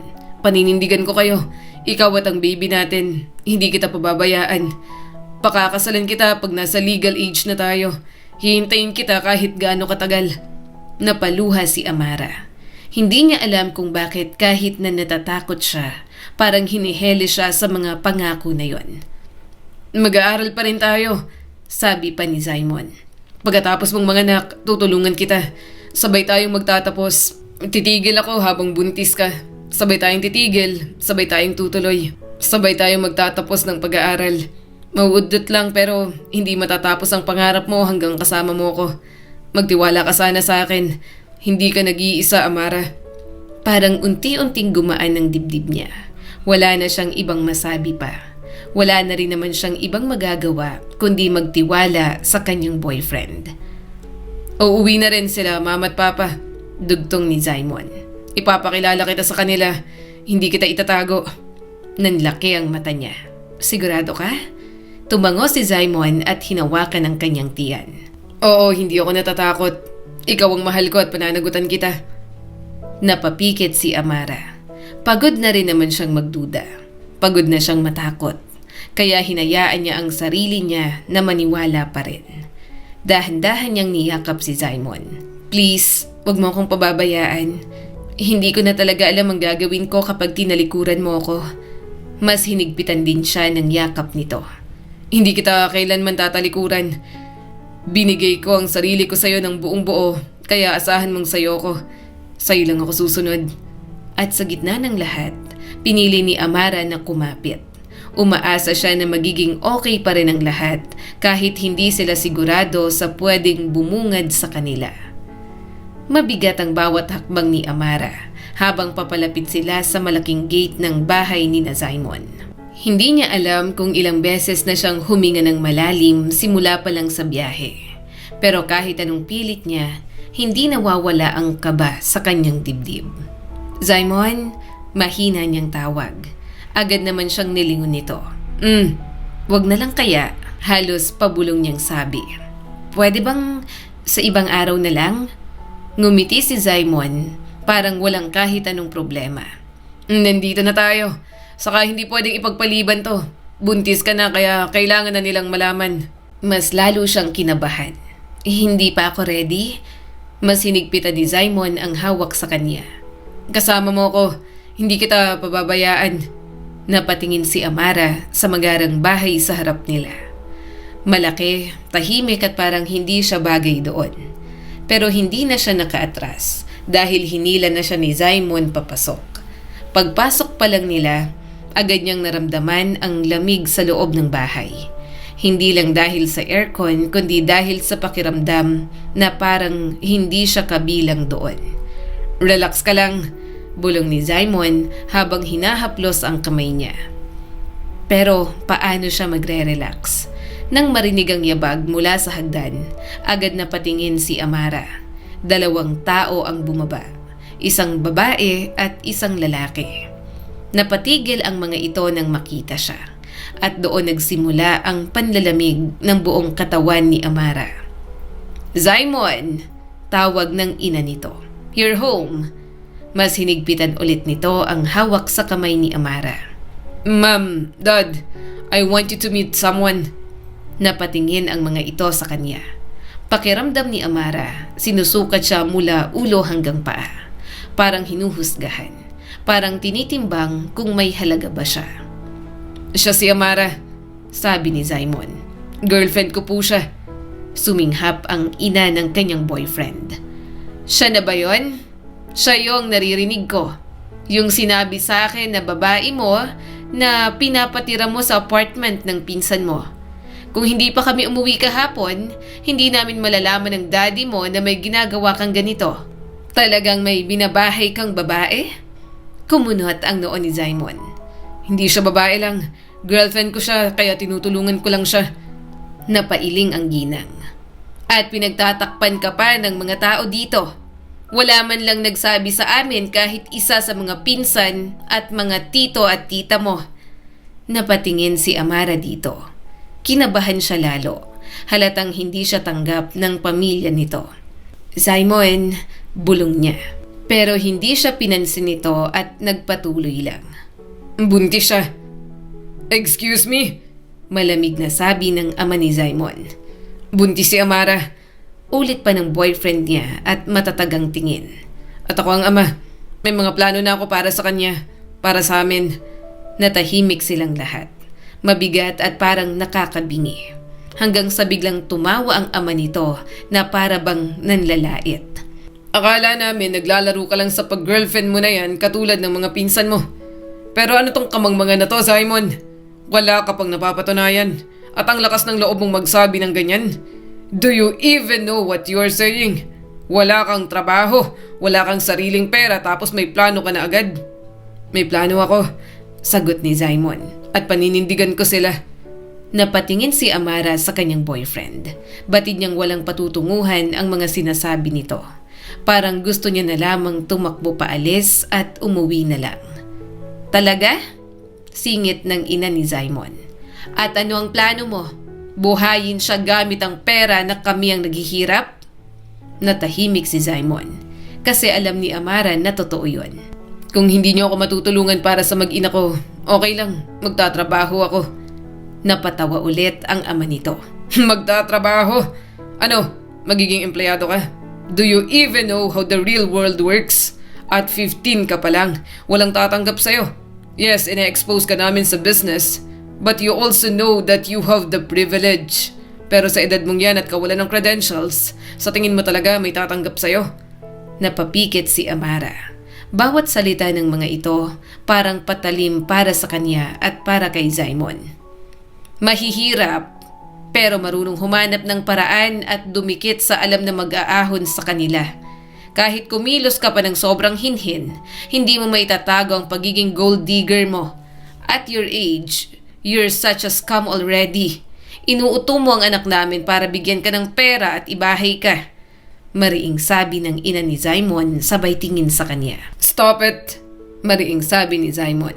Hindi siya ganyan. Napapikit si Amara. Parang gusto niyang mawala na lang. Talaga? Sagot ng ama nito. Then, what is she doing here? Carrying your child. Nabubuhay sa perang hindi mo naman pinaghirapan. Hindi nakapagsalita si Amara. Dahil kahit ayaw niyang aminin, may katotohanan naman ang sinasabi ng mga ito. Dad, mahal ko siya, sambit ni Simon. Pero napailing lamang ang nanay nito. Mahal? Pagmamahal bang tawag mo dyan? Pagiging irresponsable lang yan. For Pete's sake, pareho pa kayong mga minor de edad. Hindi, sagot ni Simon. Pinili ko siya. Napaluha si Amara. Yun din ang bagay na sinasabi niya sa kanyang boyfriend, pero hindi nito maintindihan. Masyado itong bulag sa pag-ibig para sa kanya. Tumingin sa kanya ang ama ni Simon. Makinig ka. Maghihiwalay kayo. Kukunin namin ang bata kapag ipinanganak. At titigil na ang kahibangan na to. Napatingin siya kay Simon. Pero galit na galit ito. No, hindi mangyayari yun. Paghihiwalayin. Siya lang ang nagpapasaya sa akin. Hindi niyo pwedeng gawin yon. Simon, bulong niya. Pero hindi siya pinansin ito. Tuloy-tuloy pa rin ang boyfriend niya sa mga masasakit na salitang ibinabato sa mga magulang. Kaya biglang lumapit ang ama ni Simon at malakas na sinapak ang anak. Napasinghap si Amara at napatakip sa bibig. "Anong ibubuhay mo sa kanila?" Galit na sabi ng ama ni Simon. "Pera lang din naman ang mavalor ang hawak mo. Kung hindi mo iiwan ang babaeng yan, itinatakwil ka namin. Bubuhayin mo ang mag-ina mo ng mag-isa." Napaluha si Amara. Hinawakan niya ang braso ng kanyang boyfriend. Pero matigas pa rin ito at hindi natitinag. "Okay," sagot ni Simon. Kaya ko silang buhayin kahit wala kayo." Napailing ang ama nito. "Hindi mo kaya, babalik ka rin," malamig nitong sabi. "Hindi mo kayang iwan ang buhay na kinalakihan mo." Pero sa halip na makinig sa ama nito, hinila lamang si Amara. "Halika na." Patuloy pa rin siya sa pag-iyak. Hindi niya alam kung tama ba ang ginagawa nila. Hindi niya alam kung kaya ba nila. Subalit sa sandaling yon, wala na siyang ibang pinili kundi ang sumunod kay Simon. Hindi mawala ang panginginig ng mga kamay ni Amara habang mahigpit ang hawak ni Simon sa kanya palabas ng malaking bahay. "Amara," mahina pero gigil na tawag ni Simon habang hinihila siya papunta sa gate. Hindi siya makasagot. Parang naninikip ang lalamunan ni Amara. Hindi niya alam kung iiyak ba siya o magsasalita. Hanggang sa makarating siya sa labas. Doon niya tuluyang hinila ang kamay niya mula kay Simon. "Sandali," halos pabulong niyang sabi. Napahinto si Simon at agad siyang hinarap. Ano, may masakit ba? Nahihilo ka ba?" Umiling siya, pero hindi niya mapigilan ang pagluha. Hindi yon." Napatingin si Amara sa malaking gate ng bahay na pinanggalingan nila. "Simon, tama sila. Tama ang mga magulang mo. Hindi natin kaya." Agad na kumunot ang noo nito. "Ano? Hindi ako bagay sa'yo." Tuloy niya, kahit masakit sa kanya ang bawat salitang lumalabas. Hindi ako bagay sa mundo mo. Pumayag na lang tayo sa gusto nila. Maghiwalay tayo at pagkapanganak ko, ibigay na lang ang bata sa inyo para mas maging maayos ang buhay niya." "Anong pinagsasasabi mo?" Tumaas ang boses ni Simon. "Hindi tayo maghihiwalay." "Pero ito ng realidad natin, Simon." Napasigaw na rin siya. "Nakikita mo naman, diba? Hindi ako tinatanggap. Hindi nila ako kayang tanggapin. At kahit anong pilit natin, kahit anong laban natin, Simon, magulang mo sila." Napahawak siya sa tiyan ng bahagya. "May anak na tayo. Hindi lang ito tungkol sa atin. Hindi lang ito tungkol sa nararamdaman natin." Sunod-sunod na tumulo ang mga luha ni Simon. Nakatingin lang ito sa kanya at mabigat ang paghinga. Ano ngayon kung hindi nila tanggap?" Matigas nitong sagot. "Hindi ko kailangan ng approval nila para piliin ka." Napapikit si Amara. "Pero kailangan mo sila. Mga menor de edad pa lang tayo. Ako, wala na akong magulang. Walang ibang tutulong sa akin at sa mga kapatid ko kundi sarili ko. Kung mahihirapan pa tayo dahil sa pagbubuntis ko, mas magiging mahirap lamang para sa akin." "Hindi," mariing sagot ni Simon. "Hindi ko kailangan ng kahit sino kung kapalit naman ay mawala ka. Kaya ko nga, di ba? Magtiwala ka lang. Kaya ko. Kahit nakasama ko pa sa responsibilidad ang mga kapatid mo, kakayanin ko yon." Napailing siya. "Hindi ganun kadali, Simon. Hindi ito parang date lang na pipiliin mo kung saan kakakain. Buhay to. Kinabukasan. Mapapagod ka lang at hindi ka na makakapagpahinga. Hindi mo pa to nararanasan at hindi mo alam kung gaano kahirap."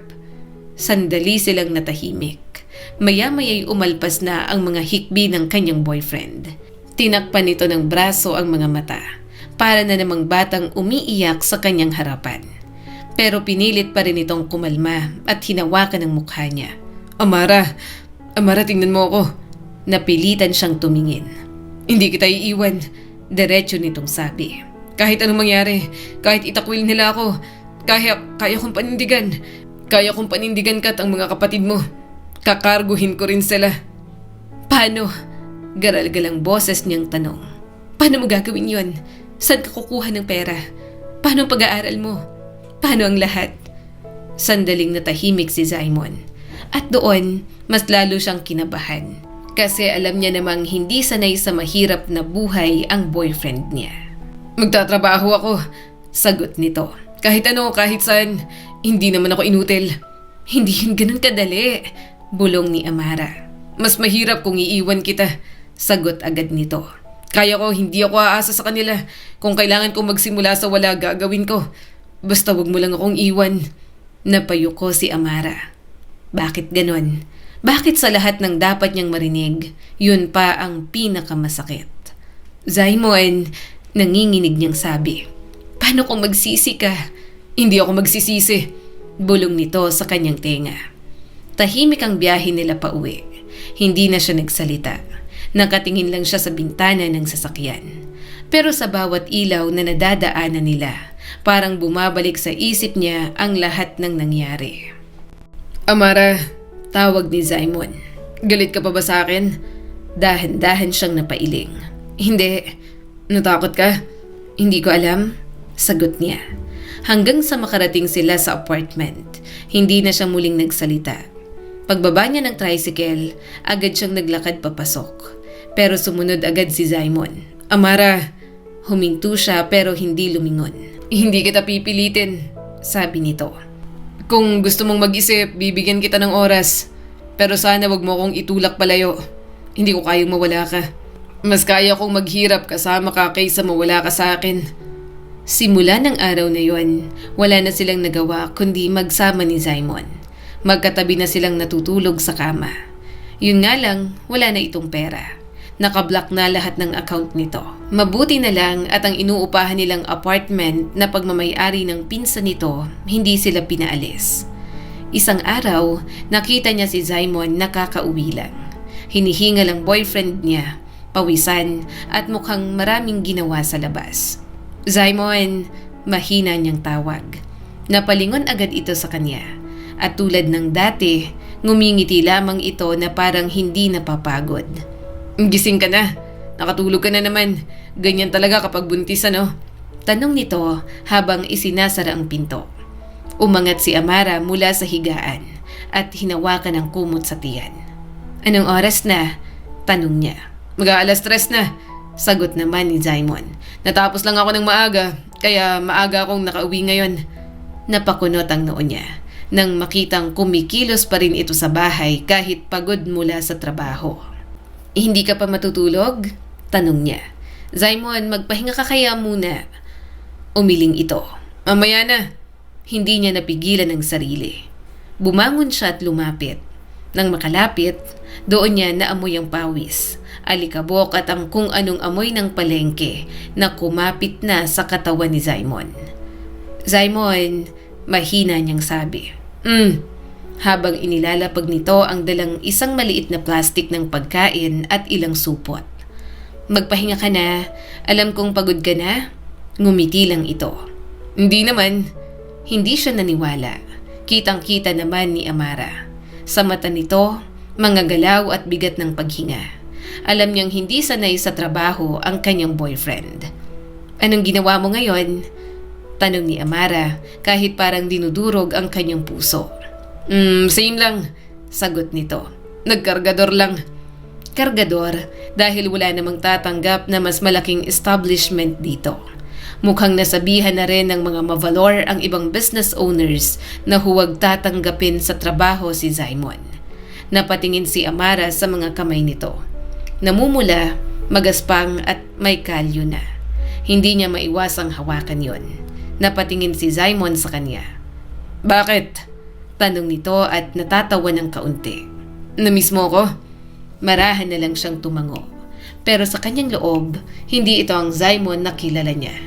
Ang dating malinis, mabango at maayos na Zaimon Rael Mavalor. Ngayon ay pagod, magaspang ang mga kamay, nangingitim na ang balat at tila nauubos. May dala ako, masiglang imporma ni Zaimon. Kinuha nito ang supot at ibinigay sa kanya. Ito ang para sa'yo, Amara. Hindi ako gutom? Dapat kumain ka. Giit nito. Para sa baby, hindi ka dapat nagtitipid ng pagkain. Saka masustansyang pagkain ang binili ko. Napahawak siya sa tiyan. Sinisikap talaga nito na magampanan ang obligasyon sa kanilang mag-ina. Kumain ka muna, dagdag pa nito. Hindi na siya tumanggi. Umupo siya at dahan-dahang kumain habang pinagmamasdan si Simon. Nakaupo lang ito sa gilid, nakatingin sa kanya at matamis na ngumiti. Parang sapat na rito na makita siyang kumakain. Masarap? Tanong nito. Tumango siya kahit hindi niya na halos malasahan dahil mas nangingibabaw ang bigat ng nararamdaman niya. May dala rin ako para sa kambal, sabi pa nito. Hindi mo na kailangan isipin ang kambal. Mga kapatid ko sila, ako nang bahala. Tumawa lang si Simon. Amara, para ko na rin silang mga kapatid. Masaya ako kapag may napapasaya ako. Napayuko si Amara. Bakit ganun? Mas lalo siyang nasasaktan kapag sinasabi yon ni Simon. Simon, mahina niyang tawag. Umiling siya at mataman itong tiningnan. Hindi mo kailangan gawin ang lahat ng to. Tumawa ito ng mahina. Ginagawa ko to kasi gusto ko. Sabi ko naman sa'yo, wala kang dapat ipag-alala kasi ako ang bahala. Pasensya ka na kung ito pa lang ang naibibigay ko. Pero gumagawa naman ako ng paraan. Naghahanap ako ng pwedeng tumulong sa atin para maalis tayo sa sitwasyong to. Lumipas ang mga araw, ganun pa rin. Araw-araw, umaalis si Simon ng maaga. Umuuwi ng gabi. Minsan madaling araw, lalo na kapag tumatanggap pa ng dagdag na trabaho. Minsan halos hindi na natutuglog. At araw-araw, mas lalo niya itong nakikitang nagbabago. Isang hapon, nakaupo si Amara sa gilid ng kama habang pinagmamasdan ang sarili sa salamin. Malaki na ang kanyang tiyan. Halos nahihirapan na siyang tumayo. Huminga siya ng malalim. Eto na ba talagang pinili kong buhay? Napapikit si Amara. Hindi niya alam kung pinagsisisihan niya ba o tinatanggap. Pero bago pa siya tuluyang malunod sa isip niya, bumukas ang pinto. Amara! Napalingon siya kay Simon. May dalang supot ulit at nakangiti. May dala akong prutas. May binili rin ako na ilang gamit ng baby natin. Alam mo namang inuunti-unti ko ang pagbili. Tingnan mo tong damit na nabili ko. Ang ganda. Bagay sa anak natin for sure. Ngumiti siya ng bahagya, pero nang makalapit ito, napansin niyang mas payat, mas maitim, at halatang pagod na si Simon. Simon, garal-galang boses na tawag niya rito. Hinawakan niya ang mukha nito. Bahagya itong natigilan bago napangiti. Hinawakan ni Simon ang kamay niya na humaplos dito. Sabay tawa na para bang yon ang gamot sa lahat ng pagod nito. Kumislap ang mga luha ni Amara. Anong nangyari sa'yo? Ngumiti lang ito ng mas malawak at nakapikit pa rin. Gustong gusto ko kapag hinahaplos mo ako ng ganito. Parang lahat ng pagod ko nawawala kapag ikaw nang naglalambing. Hindi siya naniwala. Sunod-sunod na tumulo ang mga luha ni Amara. Tingnan mong sarili mo. Agad itong nataranta nang makita siyang umiiyak. Amara! Ang payat mo na. Saglit itong humalakhak. Ang gwapo pa rin naman ako ah. Hindi siya natawa. Sa halip, mas lalong tumulo ang kanyang mga luha. Huwag kang tumawa. Umamin ka na lang. Aminin mong pagod ka na. Please, pagod ka na. Sumuko ka na. Hindi mo na kaya. Hindi. Pagod ka na? Ulit niya ng mas malakas. Hindi mo na kailangan patunayan lahat. Hindi mo kailangan sirain ang sarili mo para lang sa amin. Mas lumapit pa si Simon at hinawakan ng balikat niya. Hindi ko sinisira ang sarili ko. Ginagawa ko lang ang dapat kong gawin. Mahal kita at ako ang ama ng baby mo. Napailing si Amara. Hindi niya na alam kung paano ipapaliwanag. Gusto niyang sumuko na lang sila. Na kahit masakit para sa kanya, baka mas mabuting maghiwalay na nga lang sila at ibigay niya ang anak niya sa mga ito. Hindi ka na yung Simon na nakilala ko. Bulog niya. Anong ibig mong sabihin? Napatingin siya sa mga kamay nito. Hinawakan niya ulit at marahang hinaplos. Dati ang kinis nito. Dahan-dahan niyang pinasadahan ang mga kalyo. Ngayon ang gaspang na at ang paa mo may mga paltos at mga sugat. Nasasaktan ako, Simon. Ang hirap maging masaya kapag nakikita kang ganito. Mas nasasaktan ako kapag nakikita kitang nahihirapan. Pero nagmamatigas pa rin si Simon. Buo pa rin ang desisyon na hindi siya iwan kahit kailan. Hindi ako nahihirapan kung kasama naman kita. Mas lalo siyang napaiyak. Pero nahihirapan ako kapag nakikita kitang ganyan. Lumapit si Simon at niyakap siya ng mahigpit. Kaunti na lang, kakayanin natin to. Please, kakayanin ko lahat basta manatili ka lang sa tabi ko. Isang tahimik na hapon, nakaupo si Amara sa gilid ng kama. Hawak ang tiyan na mabigat na at halos sumasakit na sa bawat galaw. Naririnig niya ang mahihinang tawanan ng kambal sa labas habang naglalaro at ang mahinang tunog ng speaker mula sa kapitbahay. Pero may isang bisita na hindi niya inaasahan. "Sandali po," sagot ni Amara nang marinig ang mga katok. Dahan-dahan siyang tumayo. Hinawakan ang pader para hindi mawala ng balanse. Pagbukas niya, natigilan siya at nanlaki ang mga mata nang bumungad ang ina ni Simon. Biglang nanuyo ang lalamunan ni Amara. Pasok po." Hindi niya alam kung bakit niya pinapasok. Siguro dahil kahit papaano may respeto pa rin siya. Siguro dahil wala siyang lakas na tumanggi. Maupo po kayo," alok ni Amara.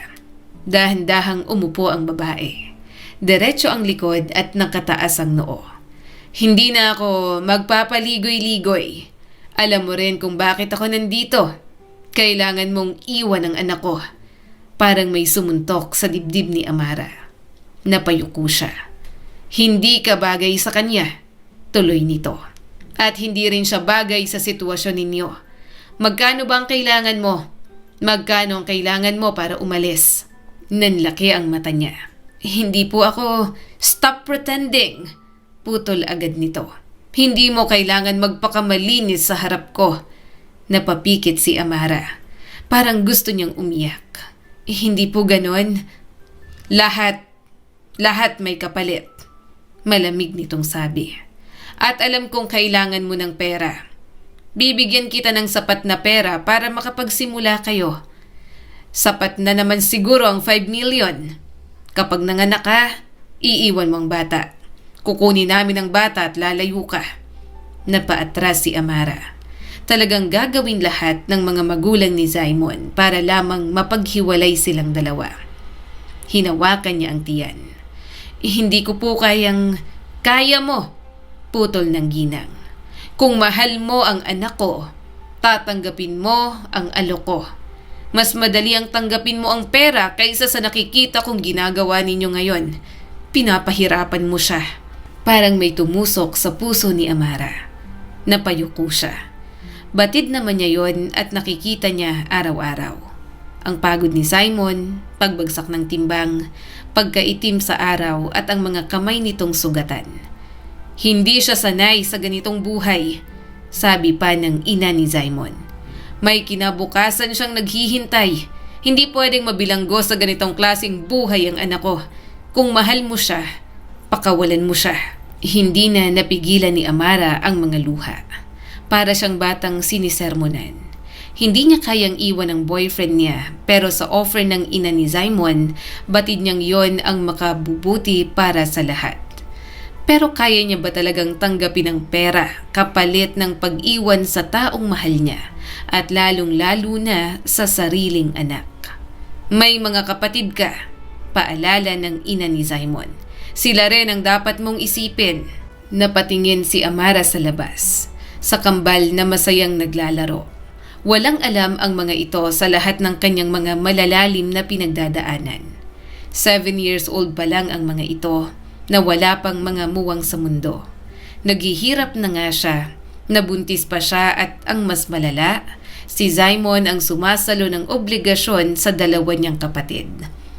"Hindi mo kakayanin mag-isa," tuloy ng ina ni Simon. "Pero kung tatanggapin mo ang alok ko, matutulungan mo silang lahat." Napapikit si Amara. Nanginginig ang kanyang mga labi habang lumuluha. At doon, unti-unti na siyang bumigay. Dahan-dahan siyang tumango. "Sige po, tatanggapin ko po ang alok ninyo." Napatingin ang ina nito sa kanya. "Sigurado ka?"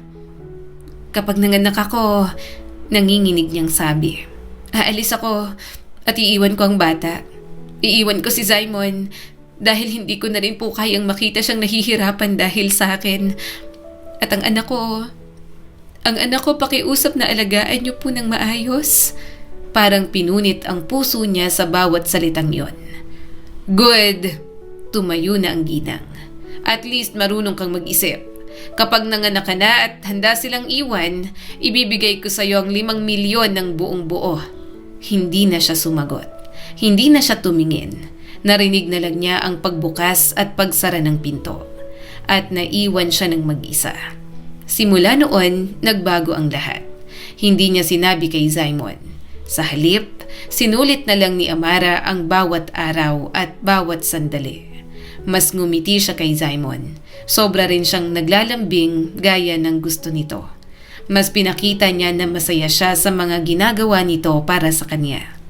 Bakit parang ang bait mo ngayon? Biro ni Simon isang gabi. Wala kang topak? Ngumiti lang si Amara. Hindi ba pwedeng ganito lang ako? Teka. Natawa ito. May kailangan ka ba? Pinisil niya ang pisngi nito. Wala. Kiss lang. Humalakhak si Simon at pinupog siya ng mga halik. Dumating ang araw ng panganganak ni Amara. Sobrang sakit at mahirap para sa kanya. Napag-usapan nila na hindi na siya magpapadala sa ospital at sa komadrona na lang. Hawak niya ang kamay ni Simon. Sumisigaw siya at umiiyak. Amara, kaunti na lang. Paulit-ulit nitong sabi. Hindi niya alam kung saan siya kumukuha ng lakas. Hanggang sa isang iyak ang kanyang narinig. Babae, sabi ng komadrona. Napaluha si Amara. Anak ko, inilapit sa kanya ang sanggol. Napahigpit ang yakap niya. Lalo pa at alam niyang kaunting panahon lang ang naibigay sa kanya para makasama ito. Baby, bulong ni Amara. Zaira, mahal na mahal niya na agad si Zaira. Hindi niya kayang iwan ang kanyang anak pero kailangan. Dahil ano bang magagawa ng isang menor de edad na katulad niya na may pasanin pang 2 mga bata. Ilang buwan na inalagaan niya ang anak. Pinadede sa kanya, hinaplos, pinanood matulog, at bawat segundo parang pinapatay siya. Paano ko siya iiwan? Hanggang isang gabi, habang mahimbing ang tulog ni Simon katabi ang anak nila, tahimik na umiyak si Amara. Pasensya na. Lumapit siya at hinaplos ang mukha ni Simon. Hindi mo deserve to. Aalis ako kasi mahal kita. Marami ka pang kayang maabot nang wala ako. Please, alagaan mo ang anak natin. Ha? Huminga siya ng malalim at tumayo. Kinuha niya ang bag at hinawakan ang mga kamay ng kambal. Ate, saan tayo pupunta? Tanong ni Heaven. Iiwan po ba natin si Kuya Simon saka si Baby Zaira? Hindi siya sumagot. Tiningnan niya ulit ang higaan ng kanyang minamahal na mag-ama. Suminghap si Amara bago dahan-dahang tumalikod. Tara na, Heaven, Sky, kailangan na nating umalis. Bumiyahe sila papuntang Maynila. Dala ang 5 milyon na bigay ng ama ni Simon. Nang mahawakan niya yon, hindi niya inaasahan na parang ganoon lang yon na kasya lamang sa isang bag. Kahit tumanggap siya ng pera, parang hindi niya kayang galawin kasi kapalit noon ang pag-iwan niya sa kanyang minamahal na mag-ama. Kaya nang makarating sa Maynila, hanggat kaya niya ay kaunti lang ang binawas niya sa perang yon. Bumili siya ng vault at doon tinago ang iba. Nagpatulong si Amara sa kanyang pinsan na maghanap ng mauupahan nila na maliit lang pero mas kinuha niya ang sanglang tira na 100,000 lang. Kahit nasa bandang squatters area, okay lang sa kanilang magkakapatid. Nag-start siya roon ng maliit na sari-sari store. Saan mo nakuha ang ganyang kalaking pera? Tanong ng kanyang tita na medyo lumaki ang mga mata nang makitang may pera siyang ganoon. Paano pa kaya kapag nalamang mayroon siyang 5 milyon? Baka palagi nang mangutang sa kanya. Sa nanay ng ex ko, alam niyo naman na iniwan ko nga ang anak ko ron sa Mavalor, hindi ba? 150,000 ang binigay sa akin. Malamig niyang sabi. Nang okay na ron, nagtayo sila ng maliit na sari-sari store at simpleng talipapa ng mga gulay para may income sila araw-araw. Kahit bata pa sina Heaven at Sky, tinuruan niya ang mga itong kumilos para sa sarili, para magtulungan sila. Pati paggawa ng sampagita at paggawa ng duya ng baby, ginawa na nila para lang kumita. At doon, nakabalik siya sa pag-aaral. Tinuloy niyang high school, sinikap niyang ituloy. Pero may mga araw na tinitingnan ni Amara ang mga mavalor sa social media. Sobrang ma-private na tao ang mga ito, lalo na si Simon. Kaya kahit isang update, wala siyang makita tungkol sa anak. Zaira, lumilipas na ang taon. Siguro malaki ka na't humahalakhak. Naiiyak niyang sabi habang nakatingin sa huling picture ng anak niya sa cellphone. Miss na miss ka na ni Mama. Pasensya ka na kung iniwan kita kapalit ng pera. Sana balang araw, magkita tayo at maipaliwanag ko ang side ko. Huwag mo sanang isarado ang puso mo sa akin, anak. Tuloy-tuloy lang ang buhay. Hanggang sa namalayan niya na lang na 3 taon na pala ang lumipas. Lahat ng bata na pinili ng mga magulang na ilabas sa mundo, dapat na panindigan nila hanggang dulo. Pero hindi yon ang ginawa ng kanilang ama at ina sa kanilang magkakapatid. Kaya si Amara ang napilitang kumilos. Siya ang napilitang umayos ng sarili niyang buhay. Inayos niya ang pink niyang necktie. Inayos niya rin ang gray niyang palda na medyo nagusot sa pagsakay niya sa jeep kanina. Iba na ang kanyang uniform, paalala na nasa college na talaga siya. Nakatayo si Amara sa harap ng gate ng universidad. Tahimik niyang pinagmamasdan ang mga estudyanteng papasok.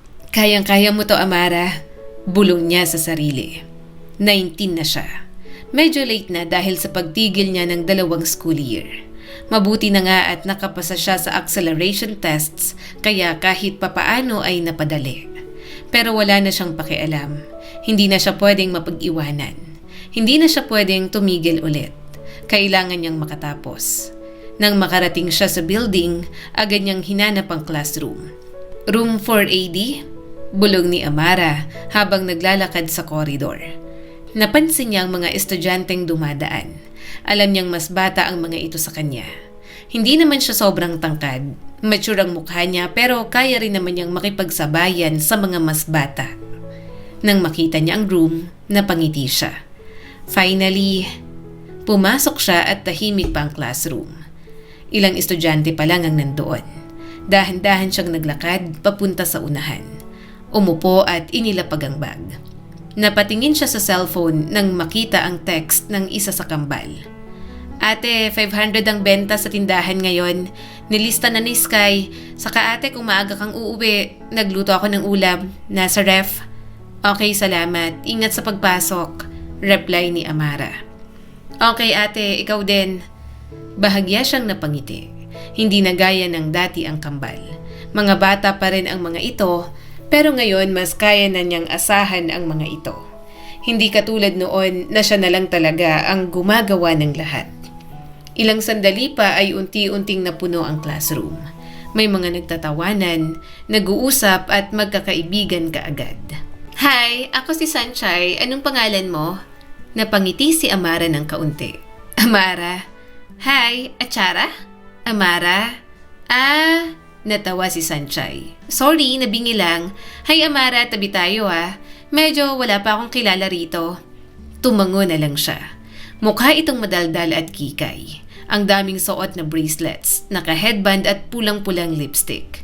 Maputi at bilugan ang mga mata. Magiging okay lang naman siguro siya. Marami siyang alalahanin pero hindi naman siguro masamang makipagkaibigan. Nung senior high kasi, sobrang tahimik niya talaga. May pumasok ulit, hindi siya agad napatingin. Pero biglang nawala ang ingay. Naging kakaiba at napalitan ng bulungan. Ang gwapo, grabe. Ang hat niya kapag siyang nakasuot ng uniform. Freshman ba yan? Napakunot ang noo ni Amara. Dahan-dahan siyang napatingin.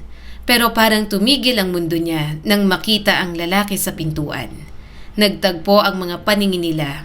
Kaya alam niyang siya yon.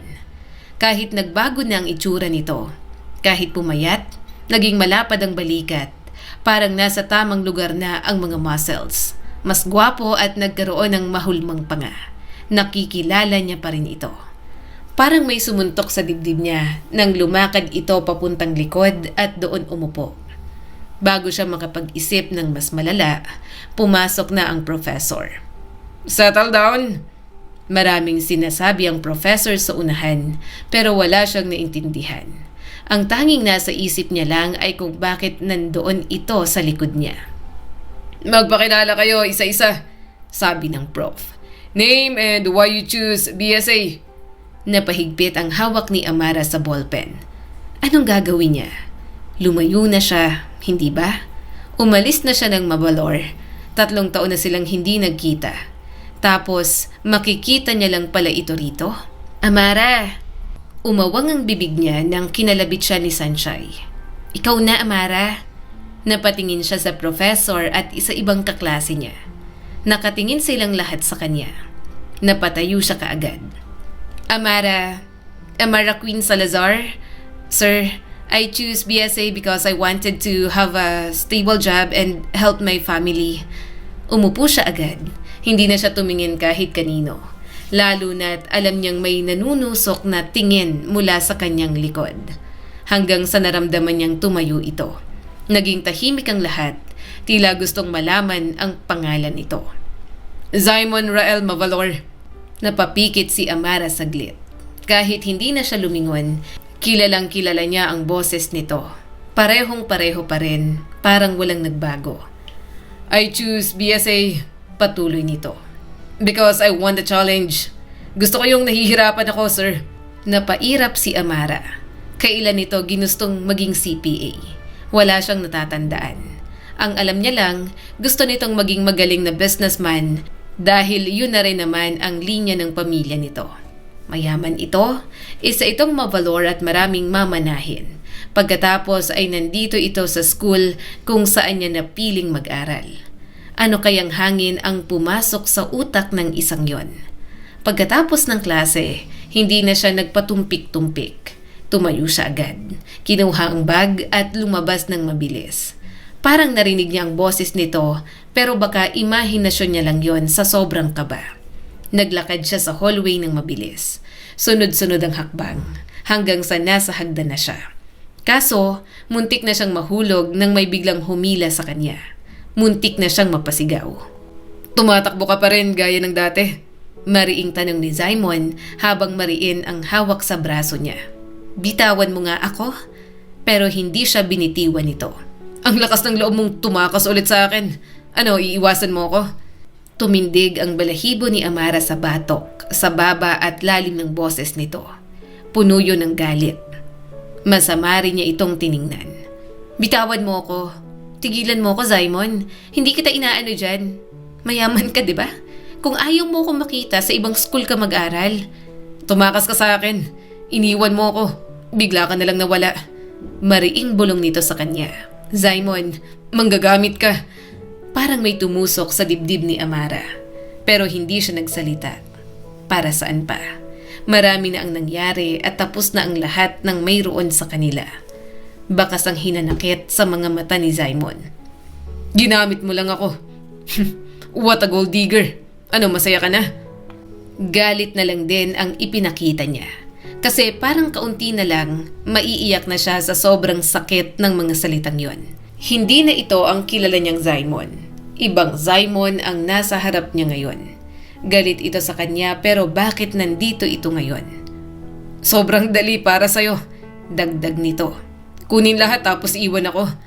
Dering-deri siyang binitiwan nito sa braso at parang mas masakit pa yon kaysa ihulog siya sa hagdan. "Wala kang kwenta, Amara."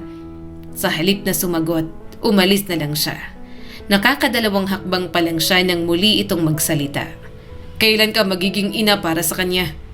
Doon na tuluyang bumuhos ang mga luha niya. Agad siyang niyakap ni Simon. "Please, umuwi ka na sa amin. Sinabi ko naman sa'yo, di ba? Magiging okay lang ang lahat. 3 taon na. Nagpatulong ako kay ate. Wala nang magagawang parents ko sa ating dalawa. Maaabot mo pa rin ang pangarap mo. Sumama ka na sa akin. Naghihintay ng anak natin sa'yo." Kaya ng araw na yon, sumama siya sa kondo ni Simon. At nang makita niyang naglalakad at nagsasalita ng si Zaira, sabay tawag sa kanya ng mama na parang kilalang kilala na siya, Mahigpit niya na lang itong niyakap. Anak, Mama, tumingin ito kay Simon. Papa, picture? Oh anak, siyang mama mo na nasa picture. Malambing na sabi ni Simon. Nang kumalma at makaupo na sa sofa, nagulat siya nang may isinilid na singsing si Simon sa kanyang kamay. Nagulat siya roon at napatingin dito. Pakasalan mo ako kapag 21 na tayo, Amara. May maliit na akong negosyo na matatawag kong akin. Kaya ko kayong buhayin. Wala nang magagawang parents ko sa akin kasi nangialam na sina ate at lolo. Alam kong hindi pa tayo graduate pero kaya nating maging successful kahit magkasama tayo. Kaya pakiusap, wag mo na kaming iwan ng anak mo. Tuluyan na siyang naiyak at niyakap si Simon. Sa pagkakataong yon, hindi na aalis si Amara. Tatanggapin niya ulit ang pagmamahal nito na wagas at hindi kailanman natinag. Ang kwentong ito ay nagpapaalala sa atin na ang pagmamahal ay hindi lang tungkol sa pananatili, kundi sa tamang pagpili kahit masakit. Minsan, ang tunay na pagmamahal ay marunong bumitaw para piliin ang mas makabubuti, lalo na kung hindi pa handa ang puso at buhay sa bigat nito.